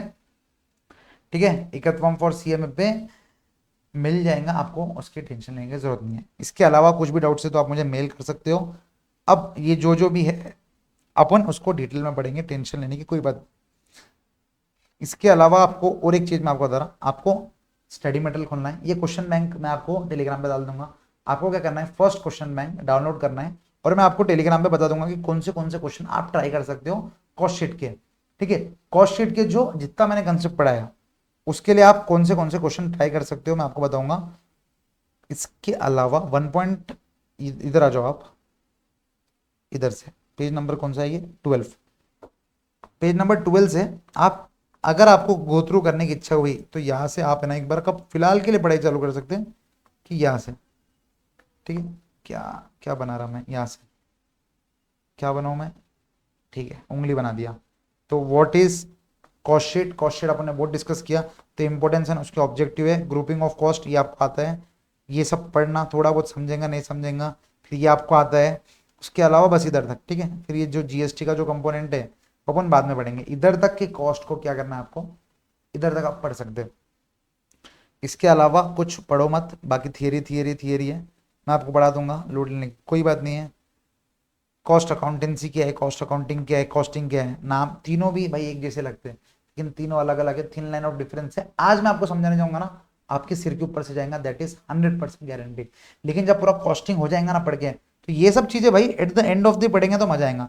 What are the objectives of cost accounting, important question. लेकिन मैं अभी आपको पढ़ाने जाऊंगा ना, कॉस्टिंग है ना भाई, फिक्सिंग ऑफ सेलिंग प्राइस, ठीक है। फिर वेस्टेजेस को हेल्प करने में, लोकेट करने में हेल्प करता, ठीक है। आपको अभी लॉजिकली नहीं समझेगा, लेकिन अभी अपन मटेरियल पढ़ लेंगे, लेबर पढ़ लेंगे, एम्प्लॉय पढ़ लेंगे, उसके बाद आप बोलोगे अरे हाँ उधर अपन ने सेलिंग प्राइस निकाला था, उधर अपन ने मटेरियल लेबर में अपन ने निकाला था, कि इसको कैसे बचा सकते, ओवरहेड में ये कैसे कर सकते। तो ये सब क्या है भाई, ऑब्जेक्टिव्स ऑफ कॉस्ट अकाउंटिंग। तो जब पढ़ेंगे ना तो जब मजा आएगा। स्कोप क्या है, ये सब सिर्फ मैं चाहूँ तो मैं अभी पढ़ा सकते, सिर्फ बड़बड़ करना है आपको, लेकिन आपके सिर के ऊपर से जाएगा, दैट इज फॉर श्योर, ठीक है। इसलिए अपन ये जो है ना, ये भी सब चैप्टर है। हिस्टोरिकल कॉस्टिंग आप पढ़ सकते हैं, अपन ने पढ़ लिया। Absorption costing, direct costing, standard costing एक चैप्टर है। सो थियरी थियरी है भाई, फर्स्ट चैप्टर, टेंशन मत लो, कर लूंगा, लिमिटेशंस वगैरह, ठीक है। So that's it for this video guys, आज के लिए इतना ही काफ़ी है। कल अपन चालू करेंगे अपना second chapter, that is material cost. Next video में अपन मटेरियल कॉस्ट के ऊपर ही भिड़ेंगे डायरेक्ट। कॉस्ट शीट के कुछ प्रॉब्लम्स मैं आपको टेलीग्राम पे बता दूंगा कि ये आप ट्राई कर सकते हो, अभी नहीं भी करूंगे तो चलेगा। अब बस मैं जितना पढ़ाया उतना पढ़ लो, कॉस्ट शीट के स्टडी मटेरियल खोलो, कुछ क्वेश्चंस मैं आपको टेलीग्राम ग्रुप ज्वाइन कर लेना, मैं उधर मैसेज कर दूंगा कि this questions can be tried by yourself. ऐसा नहीं कि मैं क्वेश्चंस बाद में नहीं करूंगा, ये सब होने के बाद अपन कॉस्ट शीट वापस से लेंगे, तो कॉस्ट शीट आप वापस से जरूर करोगे उसकी, मतलब वो ऐसा नहीं कि मैं क्वेश्चन पढ़ाऊंगा नहीं, क्वेश्चन अपन डिटेल में पढ़ेंगे पूरा का पूरा, लेकिन अभी नहीं, बाद में, ठीक है। अभी पहले एक एक भाई को पढ़ते, बाद में फैमिली फोटो लास्ट में लेंगे, ठीक है दोस्तों। सो आज के लिए अपन इतना ही रखते हैं। आई थिंक मजा आएगा, मटेरियल में बहुत मजा आता भाई। इसका मैं इंपॉर्टेंस अगर आपको बताऊं, 7 मार्क का एक क्वेश्चन, 2 मार्क का एक एमसीक्यू, फिक्स फिक्स, मतलब मटेरियल या तो एम्प्लॉय। अभी अपन 2 चैप्टर पढ़ेंगे, अभी 3-4 दिन अपना मटेरियल चलेगा, फिर उसके बाद एम्प्लॉय चलेगा। 8 दिन में आप समझो 7 मार्क का एक क्वेश्चन फिक्स, और इतना इजी ना आप पढ़ोगे ना, गिन चुन के 5 से 6 फॉर्मुलेज, 5 से 6 फॉर्मुलेज, 5 से 6 कंसेप्ट, बस 5 से 6 कंसेप्ट में मटेरियल खत्म। क्वेश्चन करेंगे, क्वेश्चन बैंक किधर गई, देखो ये अपनी क्वेश्चन बैंक है। कितने क्वेश्चन है भाई, गिन चुन के 25-30 क्वेश्चन होंगे। आ जाते लास्ट क्वेश्चन पे, क्वेश्चन नंबर 39। अब देखो क्वेश्चन बैंक में आपको एक खासियत बताता, मैंने सब कुछ कर दिया, मतलब 39 क्वेश्चन के अलावा आपको कहीं भी कोई क्वेश्चन नहीं मिलेगा। कहीं भी कोई क्वेश्चन मिलेगा तो प्लीज मुझे भेजना, मैं इनकॉर्पोरेट कर लूंगा, लेकिन मिलेगा तो नहीं, क्योंकि मैंने इसमें study material, model test papers, previous year questions, PTPs, postal test papers, पूरे के पूरे क्वेश्चंस डाल दिए मैंने इसमें। देखो आपको रेफरेंसिंग में मिलेगा क्वेश्चन बैंक में, कि क्वेश्चन नंबर 39 में मॉडल क्वेश्चन पेपर ये कहाँ से आया। मॉडल क्वेश्चन पेपर दिसंबर 23 का सेट 1 का क्वेश्चन है, आप समझ रहे, दिसंबर 23 का सेट 1 का क्वेश्चन है। उसके ऊपर आ जाओ, मॉडल क्वेश्चन पेपर जून 25 का है, सेट 2 का क्वेश्चन। फिर ये प्रीवियस ईयर क्वेश्चन में आया जून 25। सर इसका सोल्यूशन नहीं दिया, देखो डायरेक्ट क्वेश्चन है, एडवांटेजेस ऑफ एबीसी एनालिसिस का है अपना चैप्टर 2। देखो देखो देखो देखो, एबीसी एनालिसिस का है, ये रहा ABC analysis, advantages of ABC analysis. अब मैं वापस से यही 5 पॉइंट उधर कॉपी करूंगा, आपकी बुक मोटी होंगी। आप समझ रहे, जो डायरेक्ट क्वेश्चन है ना, मैंने उसके लिए जानबूझ के नहीं दिया। एडवांटेजेस ऑफ एबीसी एनालिसिस यही 5 पॉइंट में उधर लिखता था। तो मेरे को एक बात बताओ, कुछ कोई सेंस बनता था क्या? वो बोलता ना क्या नाम है उसका, बस्सी, कोई सेंस है इस बात का? नहीं है, बस वही है। वैसे what is ABC analysis main advantages, previous year question. देखो जून 24 जून 25 सेम क्वेश्चन रिपीट हुआ है, प्रीवियस ईयर क्वेश्चन हो गया, फिर स्टडी मटेरियल का क्वेश्चन हो गया, ये स्टडी मटेरियल का क्वेश्चन है। तो टेंशन लेने की कोई बात नहीं, एकदम डिटेल में पढ़ेंगे अपन, ये अपनी क्वेश्चन बैंक है और ये अपनी चैप्टर नोट्स है, ठीक है। तो मजा आएगा बहुत सारा। कल आ जाओ, कल के लेक्चर में अपन मटेरियल कॉस्ट पढ़ने, मटेरियल कॉस्ट चालू करेंगे, एंड जितना भी रिमेनिंग कॉस्ट शीट है मैं आपको टाइम आने पे करा दूंगा, टेंशन घेऊ नका, ठीक है। भाई महाराष्ट्र में रहना है तो मराठी तो बोलनी पड़ेगी ना आप मेरे को, ये तो अभी जैसे केस हुआ गुज्जू भाई के साथ, वैसे मेरे साथ हो जाएगा। तो मैं बोल रहा टेंशन घेऊ नका, ठीक है। So that's it for this video guys, मिलते हैं नेक्स्ट वीडियो में। और हाँ, ऐसी सीएमए इंटर की हमारे पूरे टीम के डेमो लेक्चर्स चालू है, विजय साड़ा सर के यूट्यूब चैनल पे भी चालू है, और एकत फॉर्म फॉर सीएमए, दो अलग अलग यूट्यूब चैनल है, दोनों पे भी चालू है, ठीक है। तो आप सबके डेमो लेक्चर्स देख लो, आ जाओ क्लास में, बहुत मजा आएगा। प्रैक्टिकली अपन पूरा पढ़ेंगे, टेंशन लेने की कोई बात नहीं। सो कुछ भी डाउट्स आया तो आपके पास मेरी ईमेल आईडी है askpranesar@gmail.com। So that's it for this video guys, मिलते हैं नेक्स्ट वीडियो में, अंटिल दैट बाय। और हाँ, इसके अलावा आपको कुछ चेंजेस चाहिए, मतलब सर आप ऐसा पढ़ो ऐसा पढ़ो, तो आप मुझे सजेशन दे सकते हो, यूट्यूब कमेंट्स पे भी सजेशन दे सकते हो, मेल में भी सजेशन दे सकते हो, ठीक है दोस्तों, बाय।